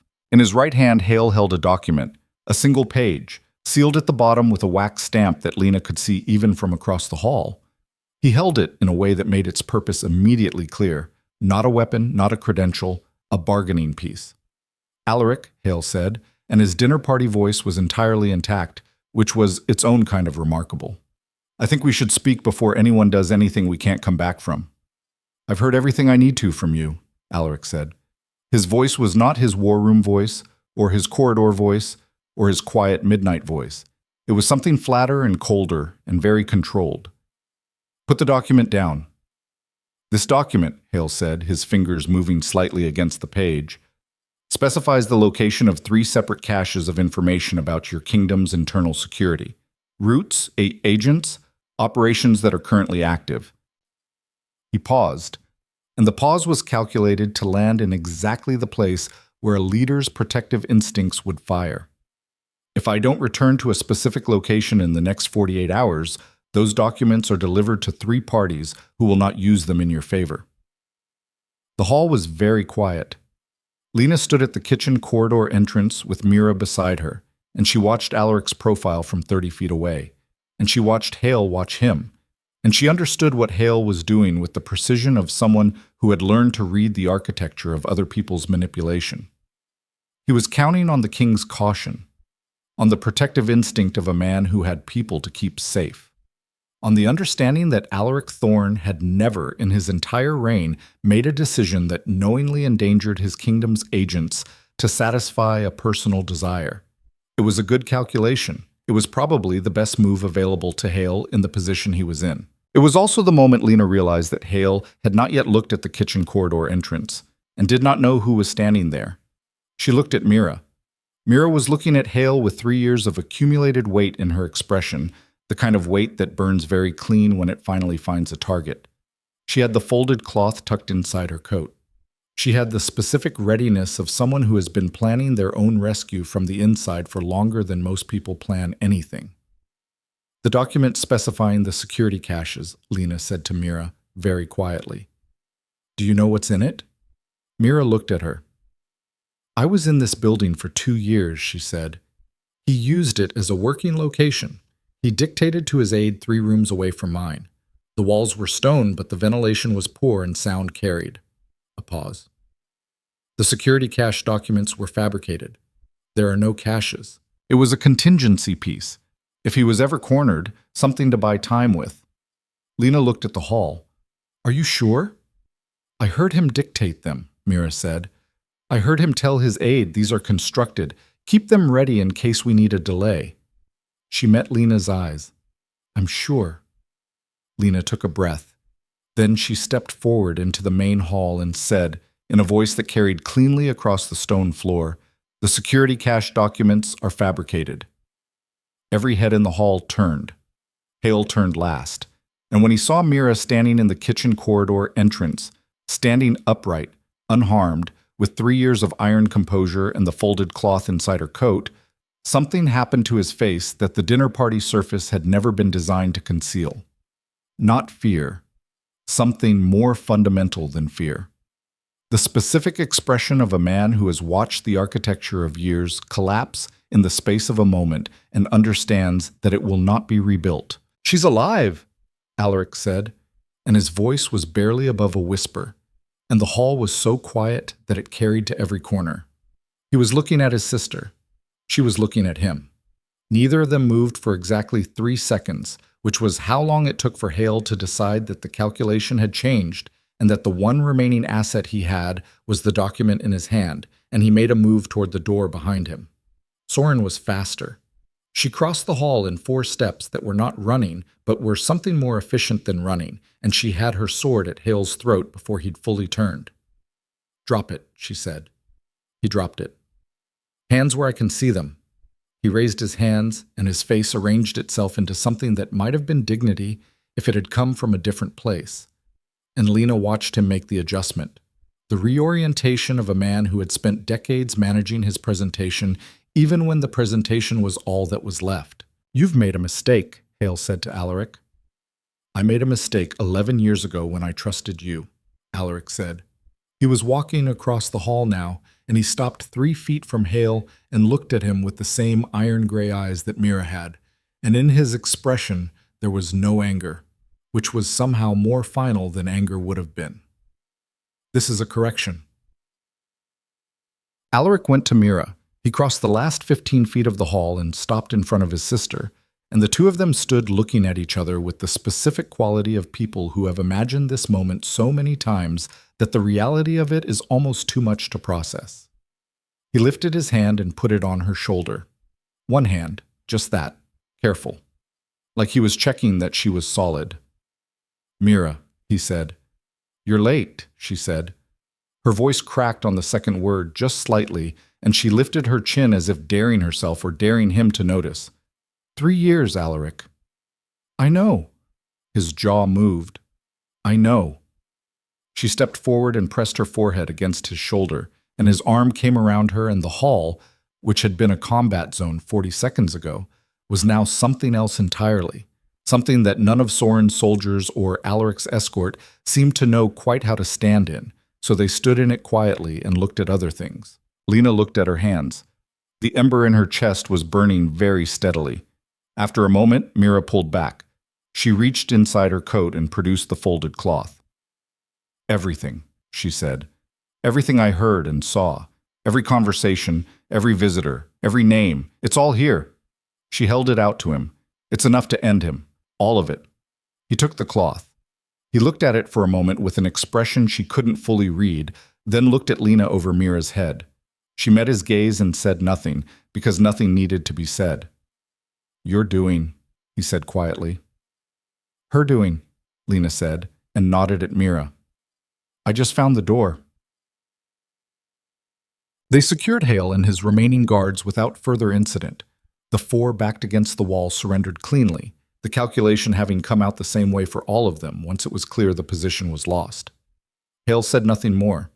He sat in a chair in the center of the hall with his wrists bound and his pale eyes moving from face to face with the unreadable patience of someone reorganizing their resources for the next phase. And Lena watched him from across the room and felt the specific cold that she associated with objects carrying old pain. He wasn't done. He was contained and his plan was dismantled, and Mira was free, and the cloth document was in Alaric's hands, and the fabricated security caches had been exposed. But he wasn't the kind of person who was done while they were still breathing. He was rearranging. She went to Soren. "The cloth document is the primary evidence," she said quietly. "But it's only verifiable if we can establish that the writing is Mira's, that the cloth is from this estate, and that the details it contains match independently documented facts." She paused. "He's going to argue it was fabricated. He's going to argue that she's been isolated for 3 years and her account can't be trusted." Soren looked at her. "You need the documents from the study. I need the estate's written records, financial records, correspondence records, any document that shows the operational history of this property during the period Mira was held here. Hale will have kept them. People like him always keep records because records are leverage. He just never expected anyone to get inside the building." "The study is the room off the main entrance," Soren said. "Locked." "I know." Soren produced a key from the ring she'd taken off Hale's belt when she bound his wrists and held it out. "Second key on the left," she said. The study was small and organized with the specific neatness of a man who controlled things. The desk held a locked drawer, but the second key on the ring opened that too. And inside the drawer, exactly where the logic of it said they would be, were the documents. Not just correspondence, not just financial records, a full operational log. 3 years of entries in Hale's own hand, detailing the management of what he called the Eastern asset, Mira, in the bloodless language of a man who had decided to stop treating people as people. Dates, conditions, decisions. The false trails fed to Alaric's scouts, documented with methodical care because Hale was, underneath everything, a man who trusted his own records more than he trusted his memory. And at the back of the drawer, behind the operational log, a second document, a formal proposal addressed to 3 of the kingdom's neighboring lords, offering an alliance secured by the presentation of a controlled royal heir and the subsequent management of the Thornwall throne through strategic marriage and policy guidance. Dated 18 months ago. Ready to send. The coup, completely documented, in the planner's own hand. Lena sat in Hale's study chair with the document spread on his desk, and she felt something that wasn't quite satisfaction, because satisfaction implied a simplicity that the last 3 days had not been. It was something closer to the feeling of a knot, finally, fully releasing after a very long time under tension. She gathered the documents carefully, rolling them against the cloth record from Mira's room, and she stood up and walked back into the main hall. Hale saw what she was carrying before she reached the center of the room. She watched his face, watched the rearrangement stop, watched the resources he'd been reorganizing disappear one by one as he read the documents in her hands from across the room and understood what she'd found. For just a moment, his composure broke. Not completely, not catastrophically. But the dinner party surface slipped, and what was underneath it was something older and colder and less managed, and she looked at it without flinching. "Your study was very organized," she said to him. "That made it easier." He said nothing. She brought the documents to Alaric. They rode north as the sun dropped behind the western peaks, the estate at their backs, and the mountain road opening ahead. Hale was bound and horsed between 2 of Soren's soldiers, silent, his pale eyes on the road. His remaining guards rode in the same arrangement. Mira rode beside Alaric at the front of the column, and from her position in the middle of the group, Lena could see the 2 of them talking. Not constantly, not the compressed catching up of 3 years in an hour, but in the quiet, careful way of people who are relearning each other after a long absence. Occasionally one of them would speak, and the other would listen, and the road would pass under their horses' hooves in silence for a while before the conversation resumed. Soren dropped back to ride alongside Lena as the group cleared the first switchback of the long ascent toward the main pass. "You were right about the kitchen entrance," Soren said. "You would have found it." "Not in time." Soren was quiet for a moment. "I've been trying to find a door for 3 years. You found it in 2 days." Lena didn't know what to say to that, so she said nothing, which Soren seemed to accept as the correct answer. The cold was settling in with the altitude and the evening, and Lena pulled her collar up and thought about the operational log and the formal proposal and the 3 years of meticulous documentation that Hale had kept, because he was the kind of man who believed his records would outlast anyone who might challenge them.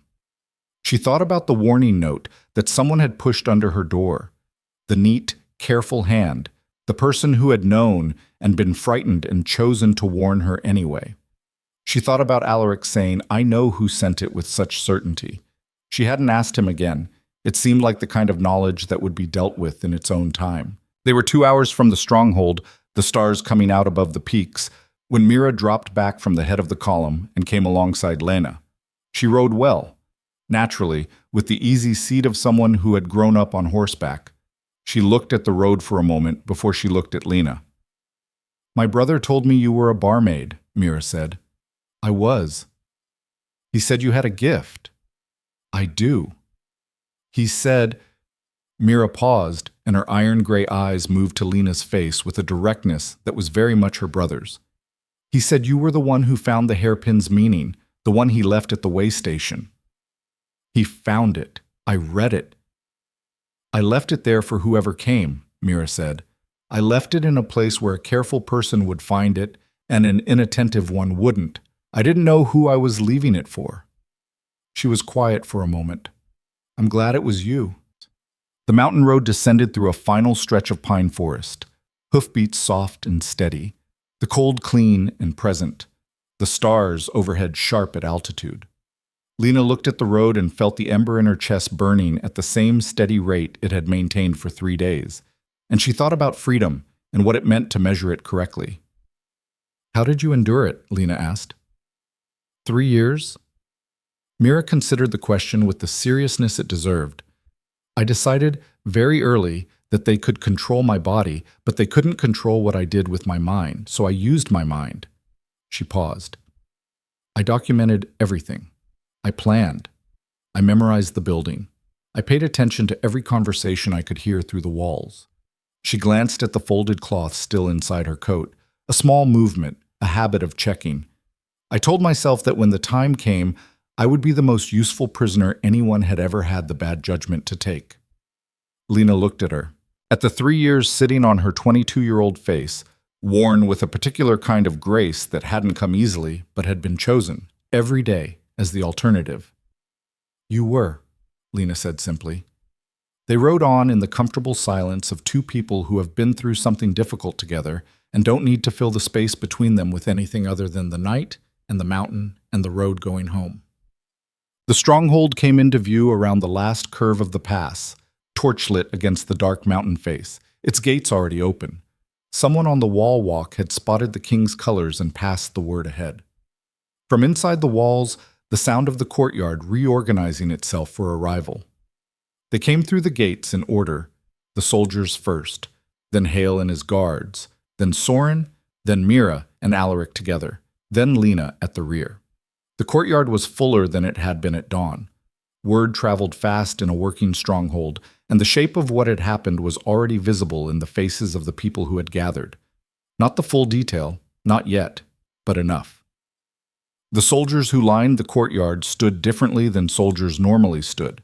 Straighter, with the specific quality of people who are trying not to show that something has broken loose inside them that they hadn't known was tensed. Lena dismounted and handed her reins to a stable hand and stood in the torchlit courtyard and felt the weight of the last 3 days settling across her shoulders like something physical. She was aware, after a moment, of David. He stood at the edge of the courtyard steps, and he was looking at Hale, at the bound hands and the still pale eyes, and the absence of everything that Varric Hale had been 24 hours ago. And his face had gone the specific color of someone who has received information they were not prepared for and has not yet worked out what to do with it. He looked up and found Alaric's eyes across the courtyard. He looked down. Alaric said nothing to him. He didn't need to. Soren moved through the courtyard toward the cells at the far end of the lower building, Hale and his guards in her custody, her soldiers moving with the brisk efficiency of a completed operation. She passed Lena without stopping, but her hand came out briefly and pressed against Lena's arm. Not a grip, just a contact. A moment of acknowledgement between two people who had done something together. Then she was gone. Mira had stopped in the center of the courtyard. She stood very still, looking at the stronghold around her. The walls, the torches, the stone face of the mountain above. The breath was visible in the cold air. She was 3 years older than the last time she'd stood in a place that was safe, and she was standing in it now, and the specific quality of her stillness was not the waiting stillness of the captive room. It was something else. The stillness of a person who has arrived somewhere they thought they might never arrive and is taking a moment to actually be there. Alaric stood beside her and said nothing, because there was nothing to say that she wasn't already living. Lena watched them from across the courtyard, and the ember in her chest burned, and she understood that whatever was coming next, the trial, the reckoning, the long work of repair, was going to be different from what had come before. She was reaching for her pack on the saddle when she heard her name. She turned.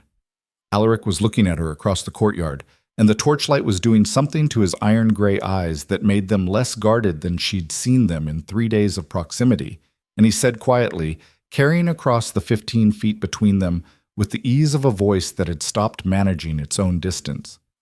"Thank you." 2 words, entirely insufficient for what had happened. Entirely true. She looked at him across the courtyard of his fortress, the mountain above them and the stars above that, and the cold pressing in from every direction. "You're welcome," she said. And then, because the ember in her chest demanded honesty, and she had spent most of her adult life ignoring it, and she was very tired of ignoring it. "Don't thank me yet. Hale's network inside the stronghold is still active. David is still standing on your steps. And whatever he told Hale before we left this morning..." She paused. "We don't know who else received that message." Alaric followed her gaze to David, who was still standing at the edge of the steps with his eyes on the ground. Then he looked back at her. "Tomorrow," he said. "Tonight," she said. "While Hale is still isolated and can't coordinate. While whoever he reached this morning still thinks the operation failed quietly, and the king came home from a trade inspection." He looked at her for a long moment, and she could see him weighing it. The exhaustion, the relief, the very human desire to let one night pass before the next hard thing began. Then he nodded. "Tonight," he agreed. He turned and crossed the courtyard toward Davith, and his stride had a particular quality. Not aggressive, not hurried, deliberate. The specific walk of a man who has been lied to for 3 years and has just run out of patience for pretending not to know it. Davith looked up and saw him coming and went very still. Lena watched. The night air was cold and sharp and honest, and the stars above the Thornwall peaks were very clear, and somewhere below the lower building, in a cell that had been waiting for a very long time, Varric Hale sat in the dark and rearranged whatever was left. And in the courtyard, Alaric Thorne reached his compromised advisor and stopped and looked at him and said something too quiet for Lena to hear from where she stood. Whatever it was, Davith's face went white. He began to speak. Davith spoke for 4 hours. He spoke in the small room off the main corridor where Alaric took him. Not a cell, not an interrogation chamber, just a plain room with a table and 2 chairs and a lamp that burned steadily through the night. Soren stood at the door. Lena sat in the corner with her hands folded in her lap and said nothing, because this was not her part of the work. Her part had been the objects and the visions and the route through the kitchen entrance. This part, the careful disassembly of a man who had spent 2 years feeding the king's intelligence to his enemies, belonged to Alaric and to time. He didn't threaten, he didn't raise his voice. He simply sat across the table from Davith and laid out, with the methodical patience of someone who had all the information he needed and was only confirming details, exactly what he knew and what the evidence showed and what the consequences were. And Davith, who was young and frightened and had apparently made his choices based on a calculation that no longer held. Hale had promised him advancement, a senior position, the kind of institutional elevation that a talented aide with ambition and insufficient patience might find persuasive. Davith spoke. He spoke about the reports he'd sent, the timing of them, the specific language he'd been instructed to use to signal urgency without triggering suspicion. He spoke about the 2 other people inside the stronghold who had been passing information to Hale's network, a quartermaster who managed supply routes and could confirm or deny troop movements, and a senior domestic staff member who had access to the king's schedule. He spoke about the warning note. "I wrote it," he said, and his voice was the specific sound of someone who has been holding something for too long and is relieved, in the midst of everything else, to set it down. "I knew you'd found something. I could tell from the way the king moved through the war room that morning. He was different, controlled in a different way." He looked at his hands on the table. "I knew if Hale found out about her before you were ready to move, she'd be killed." The her was Lena. She looked at the side of Alaric's face from the corner and watched him absorb this information. The nuance of it, the specific shape of a man who had done a wrong thing and had, at the last possible moment, tried to do a small right thing to offset it. "Why?" Alaric asked. "If you were committed to Hale's arrangement..." "I was committed to an advancement," Davith said. "I was not committed to..."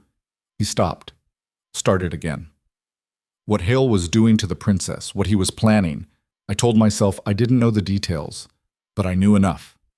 He looked up. "I'm not asking for leniency. I'm telling you because you should know." The room was very quiet. Alaric looked at him for a long moment, and Lena watched his profile and thought about what it cost a man of his specific makeup, loyal, thorough, accustomed to trusting his people, to sit across a table from someone who had exploited that trust for 2 years and find, in that same person, the small cramped courage of a warning note. "You'll be tried," Alaric said. "The same as the quartermaster and the domestic staff member you've named. The same process, the same evidence. I won't promise you an outcome." He paused. "But I'll tell the court what you told me tonight. All of it." Davith nodded. He looked, very suddenly, much younger than his position had made him appear. Soren took him to a holding room. Not a cell, not quite, somewhere in between, and Alaric and Lena stood in the small corridor outside the plain room with the lamp still burning through the open door, and the night was very late and very quiet. "The quartermaster," Alaric said. "Tonight," Lena said. "Before he knows Davith talked." He nodded. He was exhausted. She could see it more clearly now than at any point since the tavern. The specific texture of someone who has been running at maximum capacity for a very long time and has just done one more hard thing when they thought the hard things were finished for the day. She said, "Alaric." He looked at her. "Mira is safe," she said. "The documents are secured. Hale is in a cell. Everything that needed to happen tonight has happened." She held his gaze. "The quartermaster will still be here in 4 hours."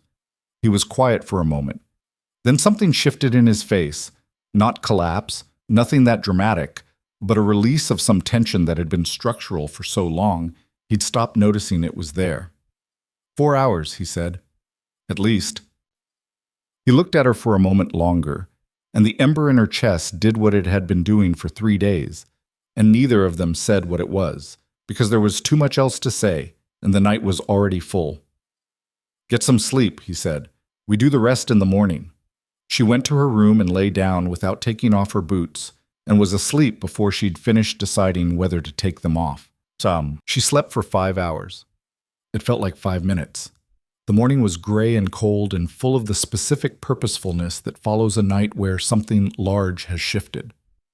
Soren had already moved on the quartermaster by the time Lena reached the war room, cleanly, with the same efficiency she brought to everything, and with the same result. He'd talked faster than Davith, which suggested that whatever Hale had promised him, it had been less than what Hale had promised Davith, and the math of loyalty scaled accordingly. The domestic staff member, when confronted with the evidence from the other two, had begun crying and had not stopped for a considerable time. She was not, it emerged, a political operative. She was a woman who had been pressured through a family debt, Hale's fingerprints on financial leverage, the same instrument he'd used everywhere, including Lena's own situation, into passing schedule information. She had not known what it was being used for. The evidence suggested this was accurate. Alaric heard all of it in the war room with the stripped-down staff of people who had been verified, Soren, 2 senior soldiers who had been field-assessed rather than stronghold-assigned, and Lena, and he made his decisions with the specific quality she'd come to associate with him at his best, thoroughly, without cruelty, without the kind of performative justice that was about demonstrating power rather than restoring order. The quartermaster was remanded for trial. Davith was remanded for trial with the addendum Alaric had promised. The domestic staff member was placed under house restriction pending a full review of the circumstances that had compelled her. Hale's financial leverage on staff members, Alaric said when the decisions were made. How many others? Unknown, Soren said. We need to audit. Start today. He looked at the table. How many people in this stronghold have debt that someone could use as a handle? The question landed in the room and nobody answered it immediately, because the answer was obviously more than we know, and everyone in the room understood what that meant about the preceding years. Lena thought about the ceramic jar under the tavern's loose floorboard.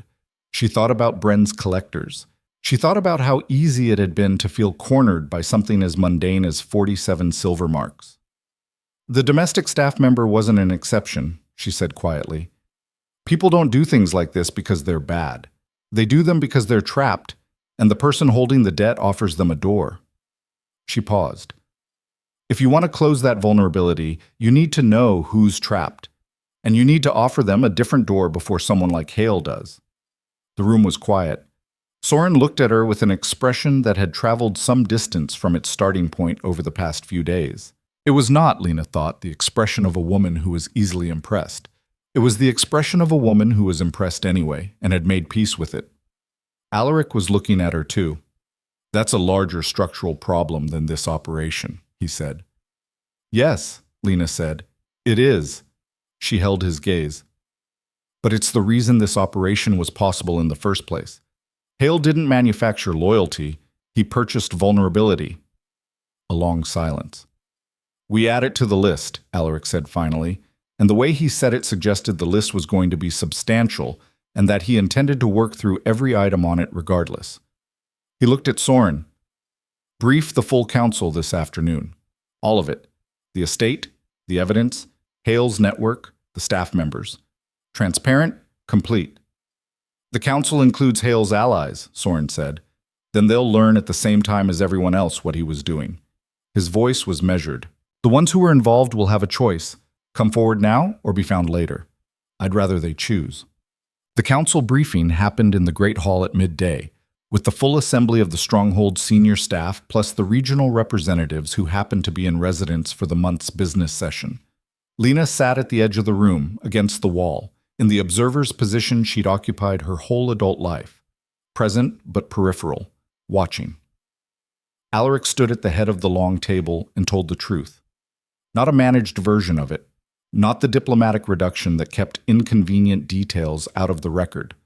The full accounting, the kidnapping, the false trails, 3 years of misdirection fed by a trusted advisor, the estate in the Eastern Range, the evidence, Mira's cloth record, Hale's operational log, the formal coup proposal addressed to 3 neighboring lords. He laid it out with the same methodical patience he'd used with Davith, and the room received it with a quality of silence that had several different textures in it simultaneously. Shock, in some faces. The specific shock of people who had been operating on an understanding of the world that had just been structurally revised. In other faces, fewer, but there, something more careful. A watchfulness. The recalculation of people who were adjacent to what Hale had been doing and were currently determining how adjacent was too adjacent. In 3 faces, at the far end of the table, the specific stillness of people who had just heard their own situation described and were deciding what to do about it. Alaric let the silence hold for a moment after he finished. Then he said, "If anyone in this room has information relevant to this matter that they haven't yet provided, about Hale's network, his communications, his financial dealings, I'm asking you to come forward today, voluntarily, before the formal investigation reaches you." He paused. "The difference between coming forward and being found is significant. I want to be direct about that." One of the 3 careful faces at the end of the table looked at his hands. Another looked at the door. The third looked at Alaric for a long moment and then stood up. His name was Councillor Brent, a regional representative from the southern districts, older, with the weathered face of someone who had spent his career navigating the overlap between politics and agriculture. He stood with the specific quality of a man who has made a decision and is committed to it even though it costs him. "I received correspondence from Hale 8 months ago," he said, "concerning a proposed alliance with the Eastern Border Lords.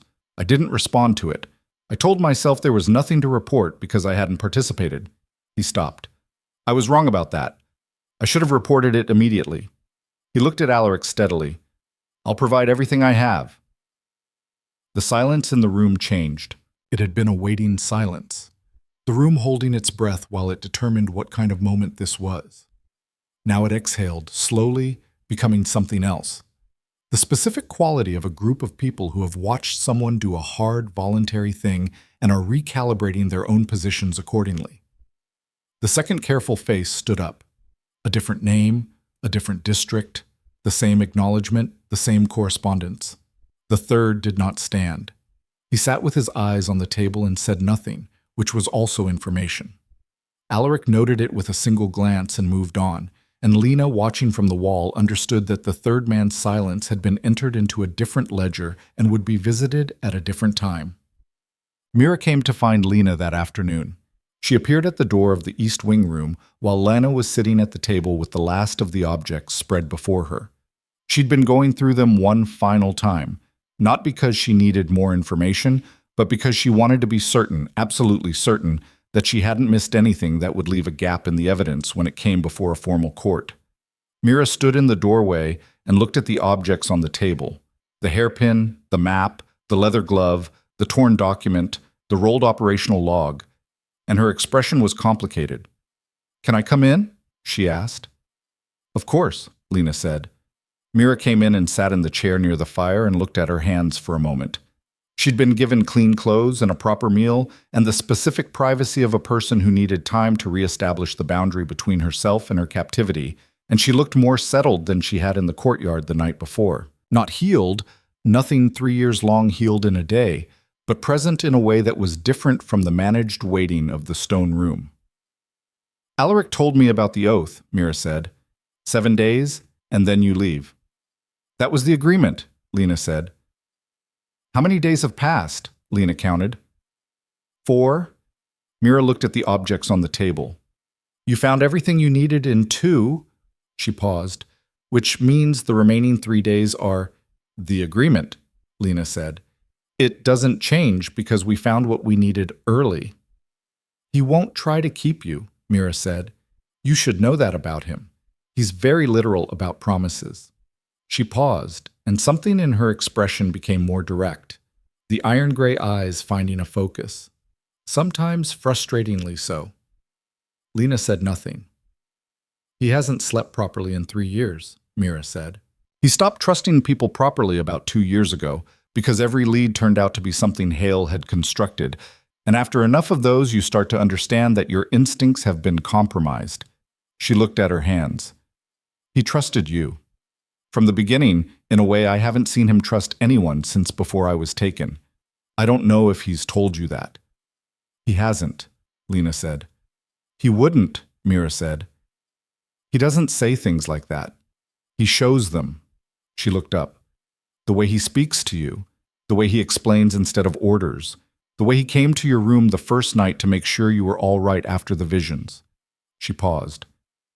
"He checks on his soldiers after difficult operations. He's done that since he was 19 years old. He doesn't check on advisors or staff. He's never checked on a person he'd brought in from outside." She let that sit for a moment. "He checked on you twice that first night. Soren told me." Lena looked at the fire. The ember in her chest had stopped being subtle about itself sometime in the last 24 hours. It was simply burning now, steadily and without apology, and she was running low on the energy required to pretend she didn't know what it was. "He has 3 more days of my service under the oath," she said carefully, "and then he owes me golden passage wherever I choose. Those are the terms." "Yes, Sess," Mira said, "and he'll honor them exactly." She stood up. At the door she turned back. "Freedom is a real thing," she said. "I understand what it means better than most people. 3 years of not having it teaches you very specifically what it is." She looked at Lena with those direct iron-gray eyes. "But I also know that freedom isn't the same as being alone. I spent 3 years confusing the two." She paused. "Just something to think about." She left. Lena sat with the objects on the table and the fire and the mountain pressing its cold silence against the window, and she thought about Mira's words for a long time. She thought about the open road she'd been measuring her life against for 7 years. She thought about the ceramic jar under the tavern floorboard, cleared now, the debt lifted, and the leather pack that still sat against the wall with everything she owned in it, ready to be moved. She thought about the ember in her chest. She reached out and picked up the hairpin one last time. The cold came immediately, but different this time. The memories the pin carried had compressed and organized themselves over 4 days of her handling, the way memories do when they've been witnessed and named, and what came now was not the terror of the running girl in the forest, but something quieter. The pine tree, the bark, the small, careful initials and date. The deliberate planting of a message in a place where someone with the right kind of attention might find it. "I'm here," the hairpin had said to anyone who would listen. "I exist. I'm waiting. Come."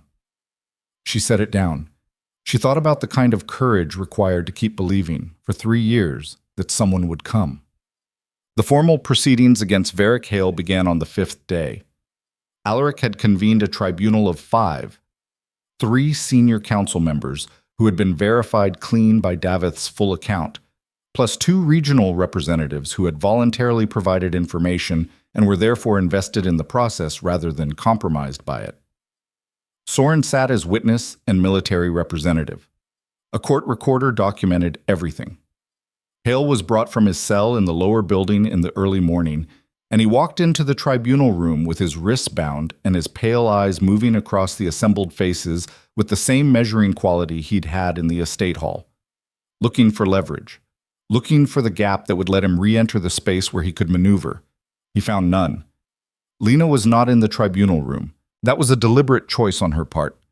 And on Alaric's, her presence as a primary evidence gatherer would invite questions about her gift that could be used to challenge the admissibility of the visions as evidence, and the physical documents they'd recovered from Hale's own study didn't need her testimony to stand.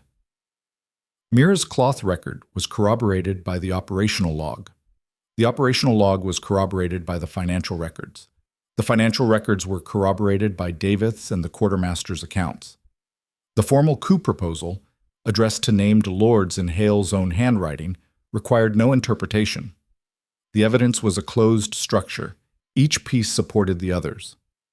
Hale's long habit of documenting everything had built the cage that now contained him. Lena spent the morning of the tribunal in the library with the remaining objects, doing what she'd been doing for 4 days, building the evidence record into something that would survive a formal legal challenge.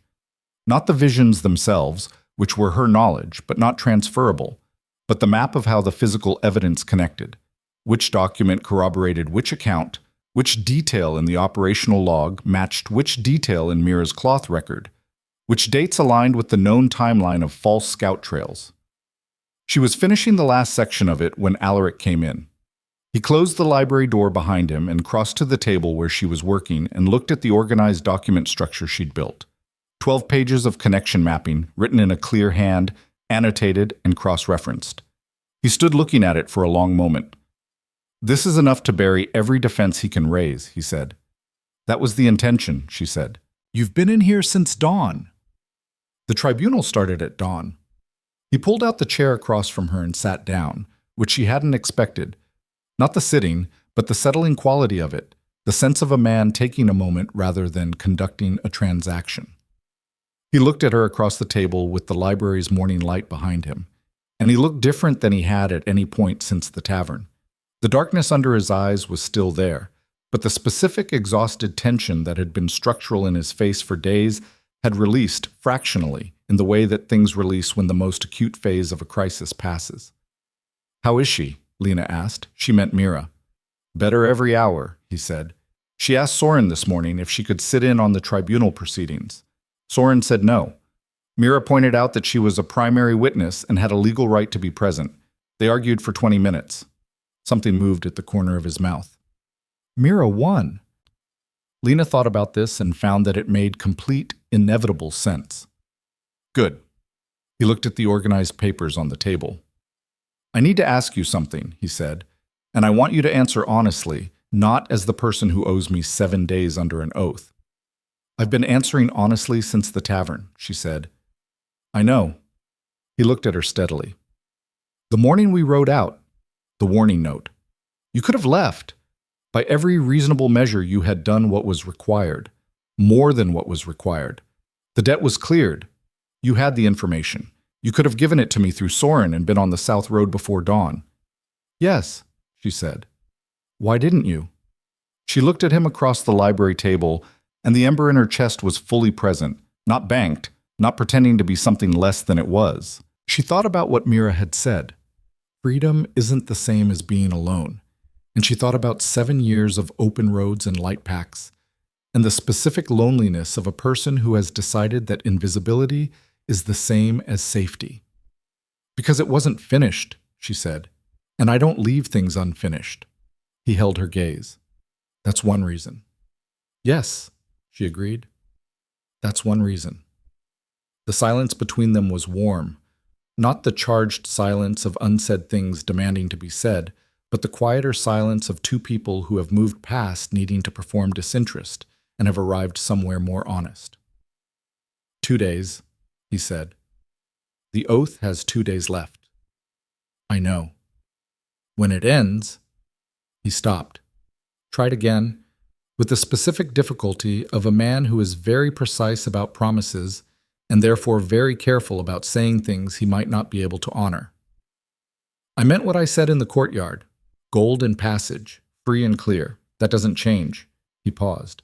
And anything you choose beyond that, any choice you make about what comes next, I want you to make it entirely freely.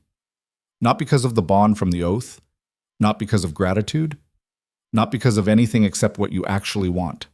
He looked at her. I've been told I'm too literal about promises. I'm being literal about this one. She thought about Mira, who had told her Alaric showed things rather than saying them. She thought about the wood he'd added to her fire without being asked. The chair pulled close rather than the one across the room. The 2 late-night checks on a person he owed nothing but had brought into danger anyway. She thought about the question she'd been turning over since the first night, before the oath and after it, and through every vision and every cold hour of evidence work.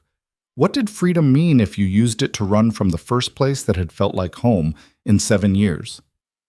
You said your best general disagrees with strategies you've committed to, she said. He looked at her carefully. Yes. I disagreed with your initial plan to approach the estate from the main gate. You did. And I was right. You were. She looked at him steadily across the library table with its organized evidence map between them, and she said with the specific directness of a person who has spent too long being indirect about things that mattered. I'll need a position, something with actual authority, not decorative. If I'm going to be useful here in any systematic way, I can't be doing it from the observer's chair at the edge of the room. He was very still. I'm not talking about the bond, she said. I'm not talking about the ember from the oath, which we both know is there and neither of us has named directly yet. I'm talking about the structural question. She paused. You have a vulnerability in this stronghold that Hale exploited for 3 years. Financial pressure on staff, isolation of people who have problems and nowhere to bring them. Your intelligence operation was compromised because your trusted advisor was the one managing it. She held his gaze. You need someone whose loyalty isn't purchased and can't be leveraged. Someone with a different kind of access, not through rank, but through the ability to see what's actually there. And you're offering that, he said. I'm asking if you want it, she said. There's a difference. He looked at her for a long time. The light in the library had shifted with the morning moving into afternoon, and the mountain outside the high windows was very sharp and clear. Yes, he said. I want it. The word landed simply and completely, and it meant more than the structural question, and both of them knew it. She nodded. Then we have something to discuss when the oath ends. He stood up. At the door he paused, and there was something in his face that was new, or rather something that had always been there finally visible without the management. Something that was not a king's composure or a commander's control, but simply a man who had spent 3 years in the cold and had arrived somewhere warm. Lena. She looked up. The ember, he said. In your chest, since the oath. She looked at him. I have it too, he said. And then he left, and the door closed behind him with the soft finality of a thing properly settled. She sat in the library with the evidence map between her hands, and the fire going steadily in the corner, and the mountain light moving across the stone floor, and she breathed. The ember burned. The tribunal's verdict came on the afternoon of the 5th day, delivered by the presiding council member in the cold formal language of institutional judgment, Varric Hale, found guilty on 9 counts including conspiracy against the crown, kidnapping of a royal person, obstruction of the king's justice, corruption of royal officers, and the preparation and attempted execution of a plan to seize illegal control of the Thornwall throne. The sentence was read in the Great Hall with the full council present and 3 of the neighboring lords' representatives in attendance, those same lords to whom Hale's coup proposal had been addressed. They had come, collectively, within 48 hours of receiving Alaric's formal notification of the proceedings. 2 of them had sent ahead written repudiations of Hale's proposal and expressions of support for the crown. The 3rd had sent a legal representative and said nothing directly, which was also information that would be dealt with in its own time. Hale received the verdict with the same surface composure he'd carried through everything. He stood in the center of the great hall with his wrists bound, and the full assembly of the stronghold and its governance around him, and he looked at Alaric across the hall with those pale eyes, and he said nothing. Alaric looked back at him. Between them, in 3 years of false trails and manufactured shadows and the deliberate misdirection of a man's grief, there was a great deal that could not be put into the formal language of a tribunal verdict. Alaric didn't try to put it there. He looked at Hale with the specific expression of someone who has moved past the anger and the betrayal and arrived somewhere further along. Not forgiveness, nothing that premature, but a kind of finished understanding. The account was complete. The balance had been corrected. Then he looked away, because Hale had stopped mattering in the way that active threats matter once they are no longer active, and there were other things in the room that deserved his attention. Mira was standing beside Soren at the side wall. When Alaric's gaze moved to her, she looked back at him steadily, and the weight she'd carried into the great hall, the 3 years of it, all the patience and the fury and the careful survival, was still there, but it sat differently now, not pressing down. More like something she was carrying because she'd chosen to, because it was part of her, and she wasn't interested in pretending it wasn't. Soren was watching Mira with an expression that Lena, from her position at the edge of the hall, could read from across the room. Not guilt, exactly. Something that had moved past guilt towards something more useful. Responsibility claimed, rather than debt unpaid. The hall was very full and very quiet, and the verdict had settled across it like weather. Not a sudden storm, because the storm had already come and gone, but the specific quality of air after rain when the pressure has changed and everything is more itself than it was before. Lena stood against the wall and thought about 7 years of staying invisible, and she thought about the past 5 days, and she thought about whether those two things were actually in conflict. They weren't, she decided. Being seen didn't require being exposed. Being known by one person didn't require being legible to everyone. The visibility she'd been afraid of all her life, the kind that came from being noticed for her gift, used for it, trapped by it, was different from the visibility of standing in a room and being someone's equal. She had been someone's equal for 5 days. It fit, in the way that good boots fit, not without adjustment, not without some places that were still unfamiliar, but fundamentally right in a way that made you understand why the previous pair had always been slightly wrong.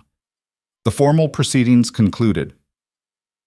The hall began to empty with the gradual purpose of an institution returning to its function, the machinery of governance resuming its rotation, the specific relief of people who had been holding something tense for days finally being allowed to set it down. Alaric crossed the hall toward her. He moved through the thinning crowd with the ease of a man in his natural element, and people stepped aside and acknowledged him, and he responded in the brief, direct way of someone who is moving toward something specific. When he reached her, he stopped. "It's done," he said. "Yes," she said. 2 days left on the oath." "I know." He looked at her with those iron-gray eyes, and the distance that had been in them when he sat on a bar stool in a closed tavern, on the edge of a frontier town, and asked for one last drink, and a conversation was entirely gone. Not because he'd lowered his guard. She didn't think he was a man who lowered his guard, not exactly, but because the guard had reorganized itself around a different perimeter, and she was inside it now. "I want to show you something," he said. She looked at him. "Now?" "When the hall is clear, tonight." He paused. "There's a place on the upper wall where you can see the whole Thornwall Range by moonlight. I used to take Mira there when she was young and couldn't sleep." He paused again. "I haven't been up there in 3 years." She understood what he was offering and what it cost him to offer it, not because it was large, but because it was private, and private things from a man who had been managing his private self very carefully for a very long time were not small gifts. "Tonight?" she said. He nodded. He was about to turn away when she said, quietly enough for just him, "Alaric?" He turned back. "When the oath ends," she said, "in 2 days. I'm not leaving." He looked at her. He didn't ask if she was sure, and he didn't say anything cautious about the bond or freedom or whether she'd had enough time to decide. He looked at her with the directness of a man who had been precise about promises for his entire life and understood, when a promise was being offered to him, how to receive it. "Good," he said, simple, complete, the same as the word in the library. He left. The great hall had almost emptied. The last of the council members were moving through the main doors, the court recorder gathering documents, the soldiers resuming their posts. Mira and Soren were still at the side wall, speaking quietly, and Lena watched Mira's face as she spoke, watched the animation returning to it, the specific quality of a person relearning what it felt like to have a future. Lena pressed her hand flat against the stone wall behind her and felt the cold of it. Old stone, old memories, years of people standing in this hall in difficult moments. She could feel the faint pull of accumulated history under her palm, all those compressed impressions, but she didn't go into them. She let them be what they were. Her gift had always shown her the past, other people's pasts, other people's pain, other people's waiting. For the first time in a long time, she was more interested in what came next. That night she stood on the upper wall of the Thornwall stronghold under a sky full of stars. The full mountain range spread before her in the blue-white light of a moon that didn't care about tribunals or debts or blood oaths, and Alaric stood beside her with their shoulders not quite touching, and the wind off the peaks was cold and honest and exactly what it was. Below them, the stronghold settled into its nighttime rhythms. The distant call of the wall sentries, the last of the courtyard lights extinguishing, the creak of old stone releasing the day's warmth. In the east wing, Mira was sleeping for the first time in 3 years without a guard outside a locked door. In a cell in the lower building, Hale had nothing left to rearrange. "You can see the eastern range from here," Alaric said. He was looking south and east toward where the mountain folded into the lower passes, the direction of the estate. "On a clear night, you can see the peak above it." She looked. She could see it. A white point against the dark sky, small and specific, and impossibly far from everything. "She could see it from her window," Lena said, "from the west room. She told me she counted the nights by the position of that peak, used it as a clock." He was quiet for a moment. "I didn't know that." "She'll tell you." She paused. "She'll tell you everything, eventually. She's been storing it for 3 years. She just needs to figure out the right order." He looked at the peak for a moment longer. Then he looked at her. "I owe you more than gold and passage," he said. "I want you to know that I know that." "You owe me what you promised," she said. "Nothing more." "Lena, I'm serious," she said. "The oath was a transaction, an honest one, fairly negotiated, fully honored. What comes after it isn't a debt." She looked at him. "I don't want to be something you owe. That's not what I'm choosing to stay for." He held her gaze, and the moon was very bright on the stone, and the mountain was very large, and the stars were very old, and the two of them stood in all of that, and it was enough. "What are you choosing to stay for, Stiz?" he asked. She thought about a woman who had spent 7 years measuring freedom by the length of her road, and a girl who had spent 3 years measuring freedom by the distance to a mountain peak she could see but not reach, and a man who had spent the same 3 years walking into walls that had been built to stop him. She thought about what it meant to stop running towards something and simply arrive. "Ask me in 2 days," she said, and the corner of her mouth moved, and he saw it, and something happened in his face that was quieter and more real than anything she'd seen in it since the tavern, and the wind off the mountains came clean and cold between them, and neither of them moved away from it. Below, the stronghold breathed. Above, the stars held their positions in the cold mountain dark, exactly where they'd always been. 2 days passed. They passed the way significant time always passes, not slowly, not quickly, but with the particular texture of days that know they are carrying something. The stronghold moved through them with the purposefulness of an institution restoring its own order. The formal documentation of Hale's network completed, the compromised staff members processed through the appropriate channels, the correspondence with the 3 neighboring lords drafted and dispatched, the scout corps recalled from the false trails in the northern territories, and reassigned to legitimate assessments of the eastern range. Mira ate 3 meals a day in the main hall, and sat in on the morning briefings and argued with Soren about security protocols, and relearned hour by hour the specific texture of a life in which the next day was not identical to the one before it. Lena spent the last 2 days of the oath doing what she'd been doing since the first night in the East Wing room, which was the work. Reading the remaining objects, building the final sections of the evidence map, cross-referencing the accounts of the quartermaster and Davith against the operational log to find the places where Hale's network had operated beyond what the primary evidence showed. There were 3 such places, all of them significant, all of them pointing toward a longer reach than anyone had initially accounted for. She brought the completed record to Alaric on the morning of the 7th day. He was in the war room, which was running now as a war room rather than a crisis chamber. The difference visible in the quality of the conversations happening around the table, the absence of the specific managed tension that had been in the room the first time she'd walked into it. Real work, rather than damage control. He took the document from her and read it without speaking for 10 minutes, and when he finished, he set it on the table and looked at her. "There are 3 more people in this," he said. "Regional operatives," she said, "not inside the stronghold. Hale's external network. I found them through the quartermaster's supply route records. There are financial transactions that can be traced. Can it be done without you? Once you—" He stopped. "Once the oath ends," she said. "Yes." She looked at him. "I told you 2 days ago I wasn't leaving." "I know what you told me," he said, and his voice was careful in the way that it was careful when he was being precise about something. "I want to make sure you're telling me again with 7 full days of information that you didn't have when you made the decision the first time." She picked up the document from the table and set it back in front of him, open to the last page, where the 3 names and their corresponding evidence trails were listed in her clean, annotated hand.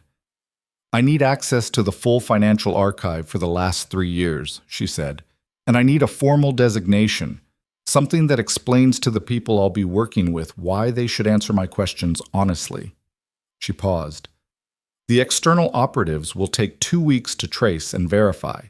After that, there's the structural audit you asked Soren to begin. The debt and financial vulnerability assessment across the staff. That's going to take longer." He looked at the document. He looked at her. "You've already planned the next phase of the work." "I planned it last night." Something moved in his expression. Not surprise exactly, but the particular quality of a person whose assessment of a situation keeps revising upward and has decided to stop being surprised by it and simply adjust. "The formal designation," he said. "What would you call it?" She had thought about this too. Counsel to the King's Intelligence. Not a military rank, not a court appointment that requires council approval and 3 months of procedural review. She held his gaze. Something functional, something that says I'm here because the work requires it, and not because of anything else. He looked at her for a long moment. "That's not what you actually are." "No," she agreed. "But it's what I need to be publicly, while we finish the work." She paused. "What I actually am is a conversation we have when there are fewer people in the next room." The corner of his mouth moved. "Tonight," he said. "Tonight," she agreed. He reached across this table and put his hand briefly over hers. Not a gesture of possession, nothing performative, just a contact. Warm and present, and precisely what it was. Then he picked up the document and turned back to the work. The oath expired at dawn on the 7th day, as sworn, the specific moment calculated from the time of the blood oath in the Crow and Copper Tavern, which Lena remembered as precisely as she remembered everything that had happened in that hour. She felt it release, or rather, she felt the formal structure of it lift. The obligation, the binding, the specific weight of a sworn commitment in its official capacity. What remained afterward was everything that had been building underneath it, which turned out to be substantial. She was standing at the east wing window when it happened, watching the mountain morning come in over the peaks, and she pressed her hand against the cold glass and breathed, and she thought about the woman who had stood in the lane outside the Crow and Copper Tavern on the morning of the 8th day of autumn and watched a king's escort ride south without her. That woman had been wearing the same coat she was wearing now, had been carrying the same pack, had the same light travel habits, the same reflexes. But something in the architecture of her had shifted. Some load-bearing element replaced by something different, something stronger, something that was not about endurance. She thought about what Alaric had said on the wall. The ember. I have it too. Said plainly without management by a man who was very precise about only saying things he meant. She thought about what Mira had said. Freedom isn't the same as being alone. She thought about the hairpin, which was still in her coat pocket. which she had kept there, she realized, not because she needed it for evidence, but because it was the object that had started everything, and she wasn't quite ready to set it down. She took it out now and held it in her bare palm. The cold came softly. The memories were quieter now, handled so many times that the sharpest edges had worn smooth, like river stone. What came now wasn't the terror of the running girl or the darkness of the stone room. What came was the pine tree, the initials in the bark, the small blue stone catching whatever light came through the canopy. I'm here. I exist. I'm waiting. Come. Lena closed her hand around the pin. I found you, she said quietly, to no one, to the memory, to the 22-year-old girl who had planted a message in the earth and held on for 3 years waiting for someone to receive it. She tucked the pin back into her pocket and turned from the window. She had work to do. The formal designation of counsel to the king's intelligence was announced in the morning briefing without ceremony, which was exactly how she'd asked for it. Alaric read it as the third item in the standard daily agenda, between a report on the Eastern Road conditions and an update on the recalled Scout Corps. He said her name, her new designation, her scope of authority within the intelligence operation. He said it in the same tone he used for the road conditions, which was deliberate, and she appreciated it. Some faces around the table received it with the simple acceptance of people who had watched the last 7 days happen and drawn the obvious conclusions. Some received it with the careful neutrality of people who were still calibrating. One face, the council member who had been the last to stand up in the Great Hall, and who still hadn't provided his voluntary account of any contact with Hale, received it with the specific stillness of someone who had just realized that the person who had dismantled Varric Hale's 3-year operation was now permanently in the room. Lena noted this and said nothing and moved on. After the briefing, Soren fell into step beside her in the corridor. Counsel to the king's intelligence, Soren said. Yes. Functional title, no court precedent required. Correct. Soren was quiet for a moment. They walked the length of the corridor together, their footsteps on the stone synchronized without effort, and Lena was aware of the distance that had traveled between the first morning, Soren looking at her in the courtyard and saying, "You're smaller than I expected." And this one. "I was wrong about you," Soren said. Not an apology, because Soren did not appear to traffic in apologies as a currency, but a statement of fact delivered with the directness she brought to everything. Not about your size, about what it meant. Most people are wrong about what size means, Lena said. I spent 2 years as Mira's personal guard, Soren said, and one decision I made gave Hale the opening he needed to take her. She paused. I've been carrying that for 3 years. I thought finding her would put it down. She paused again. It didn't put it down, but it changed what carrying it means. Lena looked at her. You found the door, Soren said. All of us. The king, the soldiers, the scouts. 3 years of resources and effort. We hit every wall Hale put in front of us. You came in from outside all of it, with no existing assumptions about where to look, and you found the door in 2 days. She stopped walking. I want you to know that I know that. Not as a courtesy, as a fact that I intend to act on.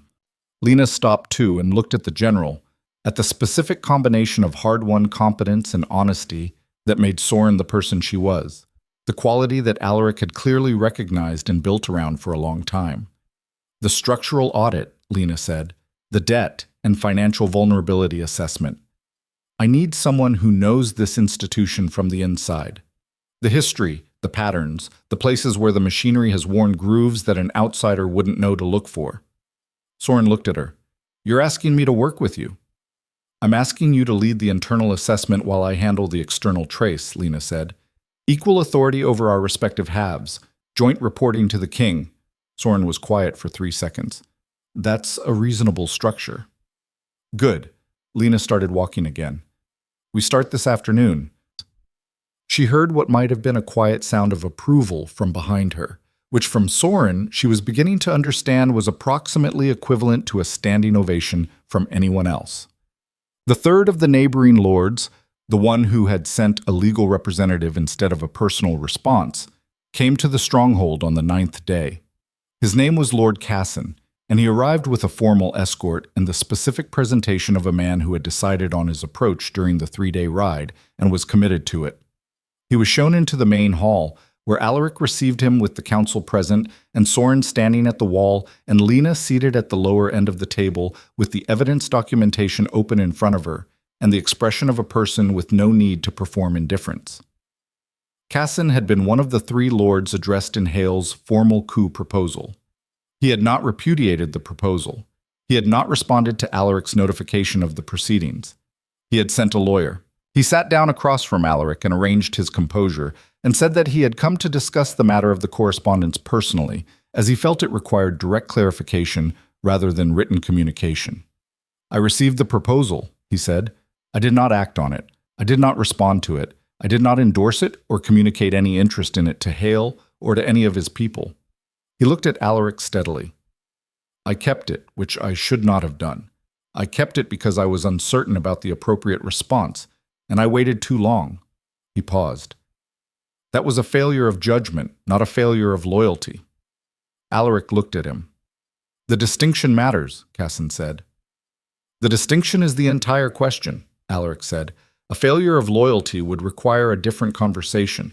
A failure of judgment," he paused. "I've made failures of judgment. I trusted a man who spent 11 years building that trust in order to spend it all at once." He looked at Cassin steadily.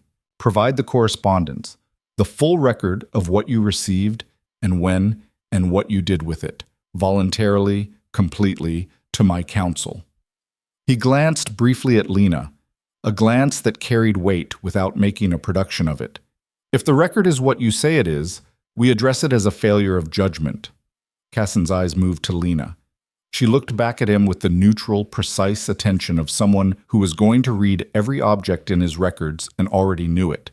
And he appeared to understand this because something in his carefully maintained presentation shifted, not collapsing, but adjusting to account for a variable he hadn't fully calculated before walking into the room. "Your counsel," he said carefully. "This is the woman who built the evidence case that convicted Varric Hale and dismantled his 3-year operation," Alaric said. "Yes." Cassin was quiet for a moment. His eyes moved back to Alaric and then back to Lena, and the recalibration was visible in the quiet way that genuine recalibrations are.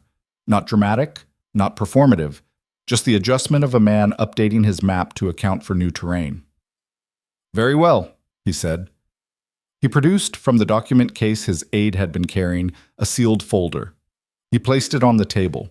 Lena reached across and took it. She didn't open it immediately. She held it for a moment, not using her gift, just holding it, feeling the weight of paper and decisions and 3 days of a man deciding how to handle what he'd done wrong.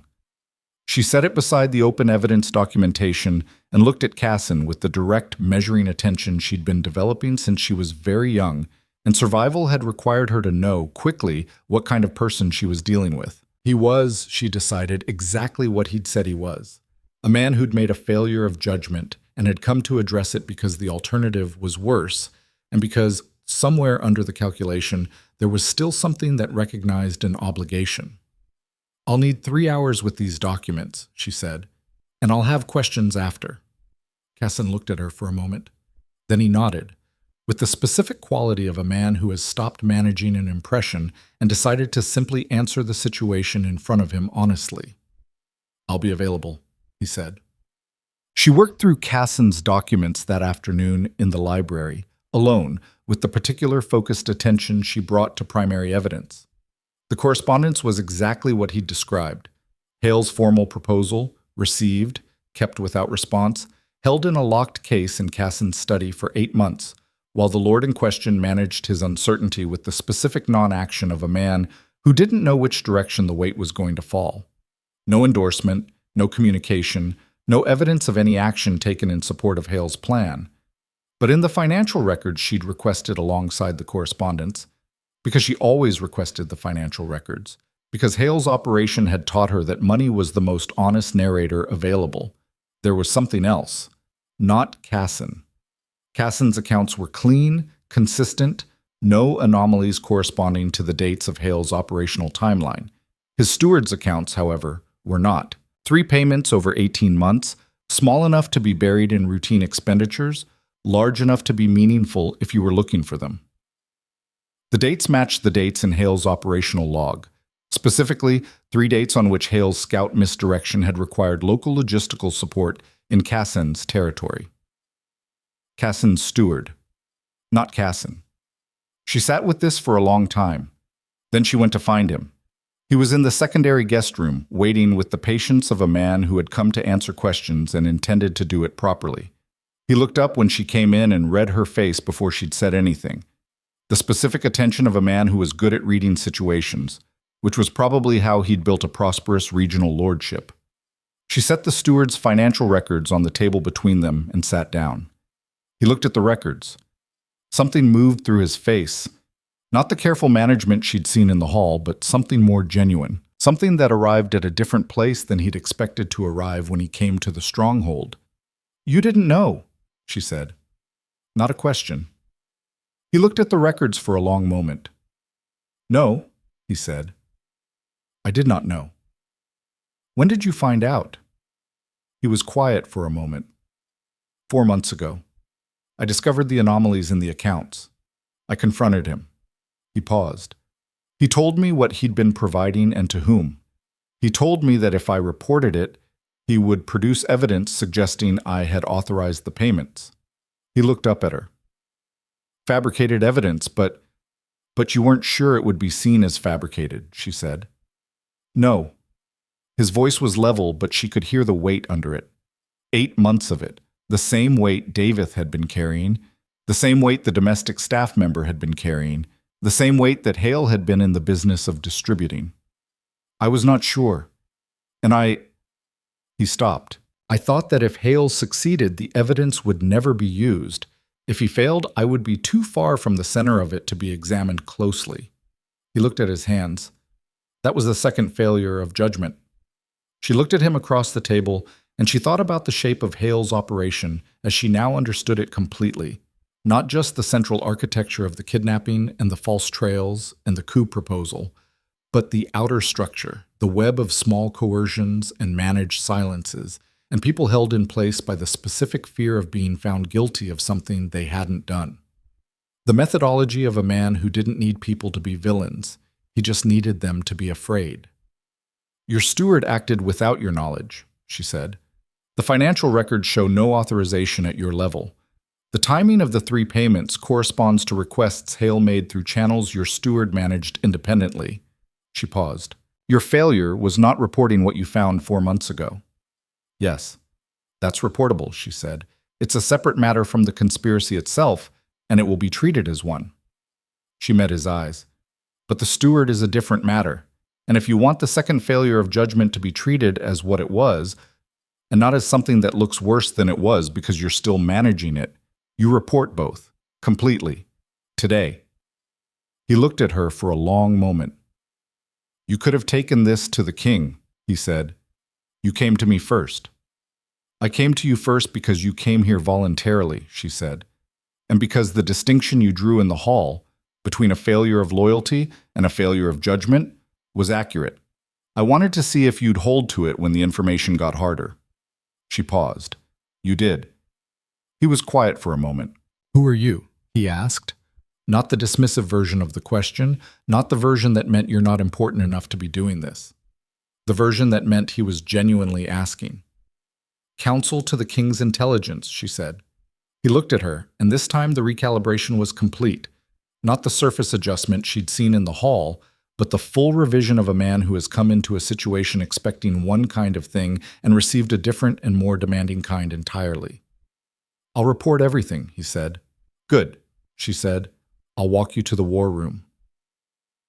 The months that followed were not simple. They were not supposed to be simple. Lena had understood that from the moment she'd spread the evidence map on the library table and seen how far Hale's network reached. Dismantling what 3 years of careful architecture had built was not a matter of weeks. It was a matter of sustained, methodical work. The external operatives traced and verified. The financial threads followed to their ends. The regional connections mapped and either cleared or addressed. She did it in the order the evidence required, working from the center outward, building each section of the case to stand independently before moving to the next. She worked with Soren on the internal audit, a process that turned out to be less about finding Hale's remaining agents and more about finding the conditions that had made those agents possible. The debt assessments, the staff who had been carrying financial burdens in silence, the places where the institutional machinery had developed friction that someone had been quietly managing, not in service of the kingdom, but in service of their own position. Some of it was ugly. Institutions were not clean things, and looking honestly at their internal pressures required the specific willingness to find uncomfortable information and report it accurately rather than managing the picture. Lena did it without flinching, and Soren did it without flinching, and between the two of them, the audit produced a document that was damaging in the short term and structurally important in the long term, and Alaric read every page of it and made decisions accordingly. He made those decisions with her. Not always. There were things that required the council, required the formal structure of governance that she was not part of and didn't want to be part of. But on the questions that fell within the scope of her work, on the intelligence questions and the structural questions and the specific cases where the path forward required someone who understood how Hale's methodology had functioned, he brought her into the room and asked her what she thought, and listened to the answer with the same quality of attention he'd been giving her since the war room on the first full day in the stronghold.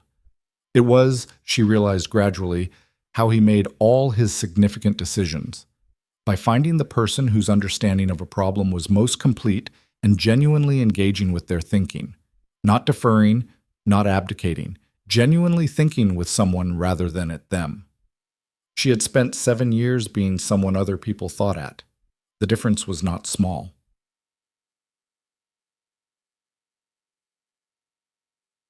Mira healed the way people heal from long captivity, not linearly, not with the clear progression of a wound that closes in one direction. Some days she was entirely herself, quick and direct and formidably sharp, arguing with Soren about perimeter protocols and restructuring the Eastern trade agreements and making the kind of specific observations about governance that came from 3 years of listening through walls. Other days she was quiet in a way that wasn't the controlled quiet of the captive room, but the simple quiet of someone who needed to be somewhere safe and unhurried while the distance between then and now sorted itself.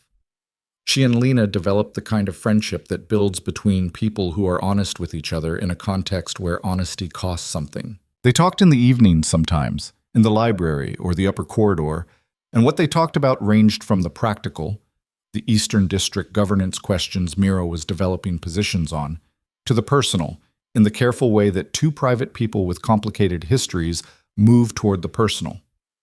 One evening, in the 3rd month, Mira said, "He's different."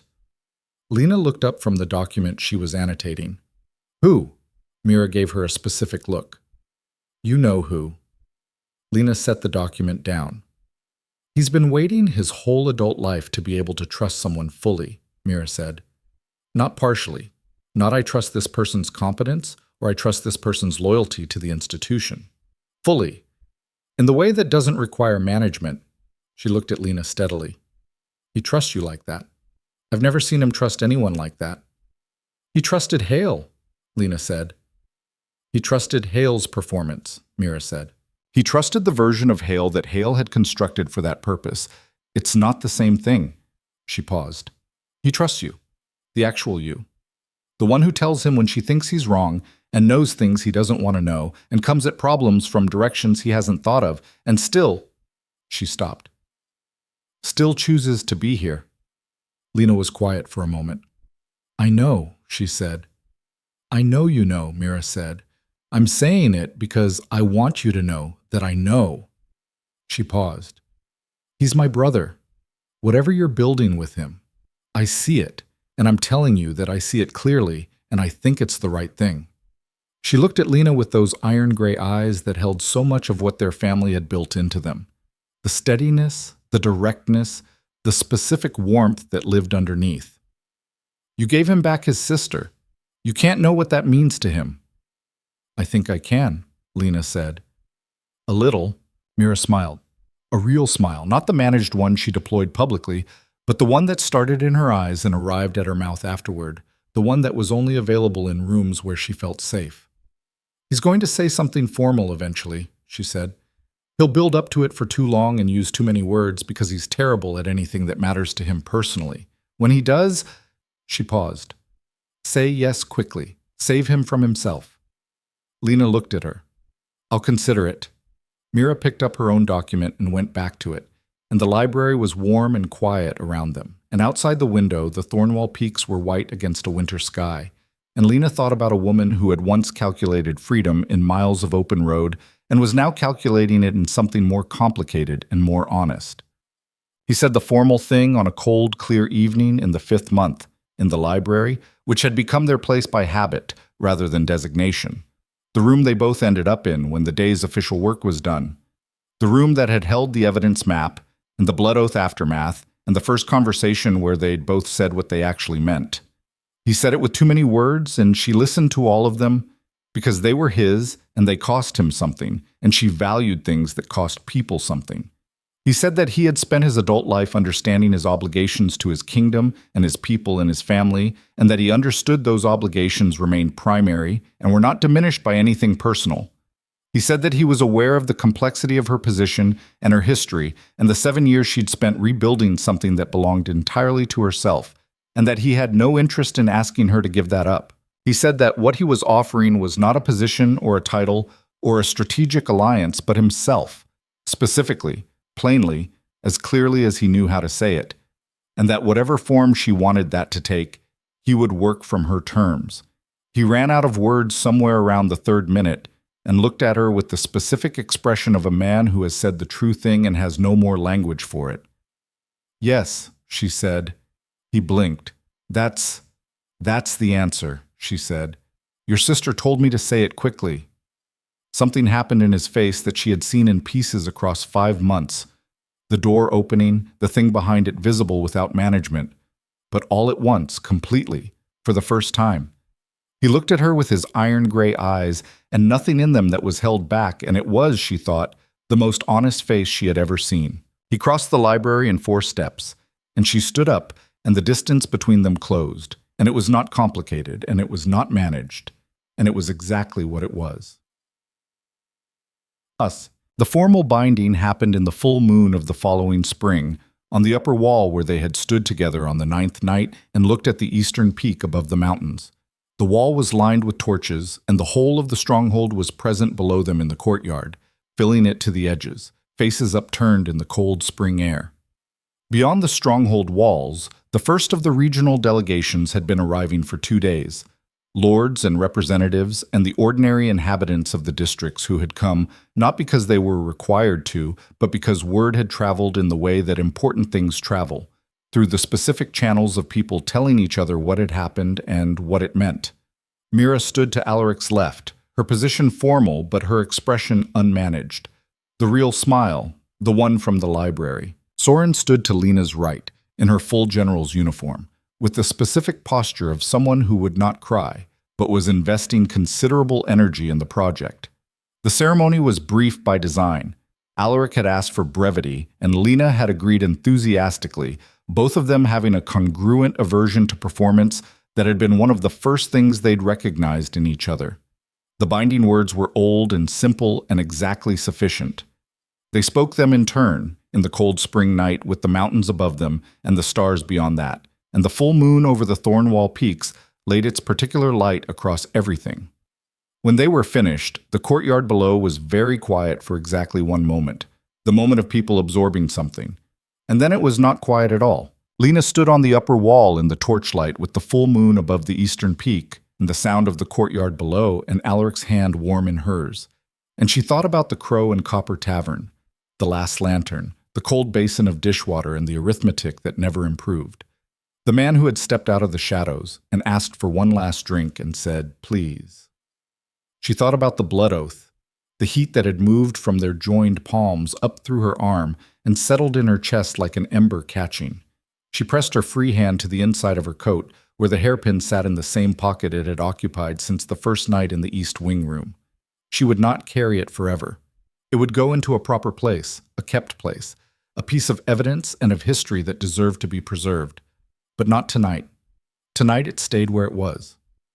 She thought about Mira's initials carved in the pine bark, the deliberate planting of a message, The 3 years of believing that someone would come with the right questions and the right kind of attention. "I found you," she had said to the memory on the morning of the 7th day. She thought about what it meant to be found, not just by another person, by a place, by a purpose, by the specific combination of work and belonging that she had been looking for on every open road she'd ever traveled and had not found until she stopped running toward it and simply arrived. The courtyard below was very loud and very warm in the way that crowds are warm. The specific heat of many people in proximity who are feeling something good simultaneously.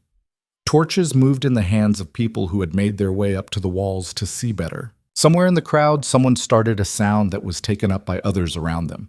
A thing between a cheer and a word. The name of the stronghold and the name of its king and something else that she couldn't quite parse because it was spoken in the old dialect, the one used for ceremonies. Alaric leaned toward her. "They're saying the binding word in the old language," he said. "Approximately it means, what was lost is found. What was broken is whole." She turned to look at him.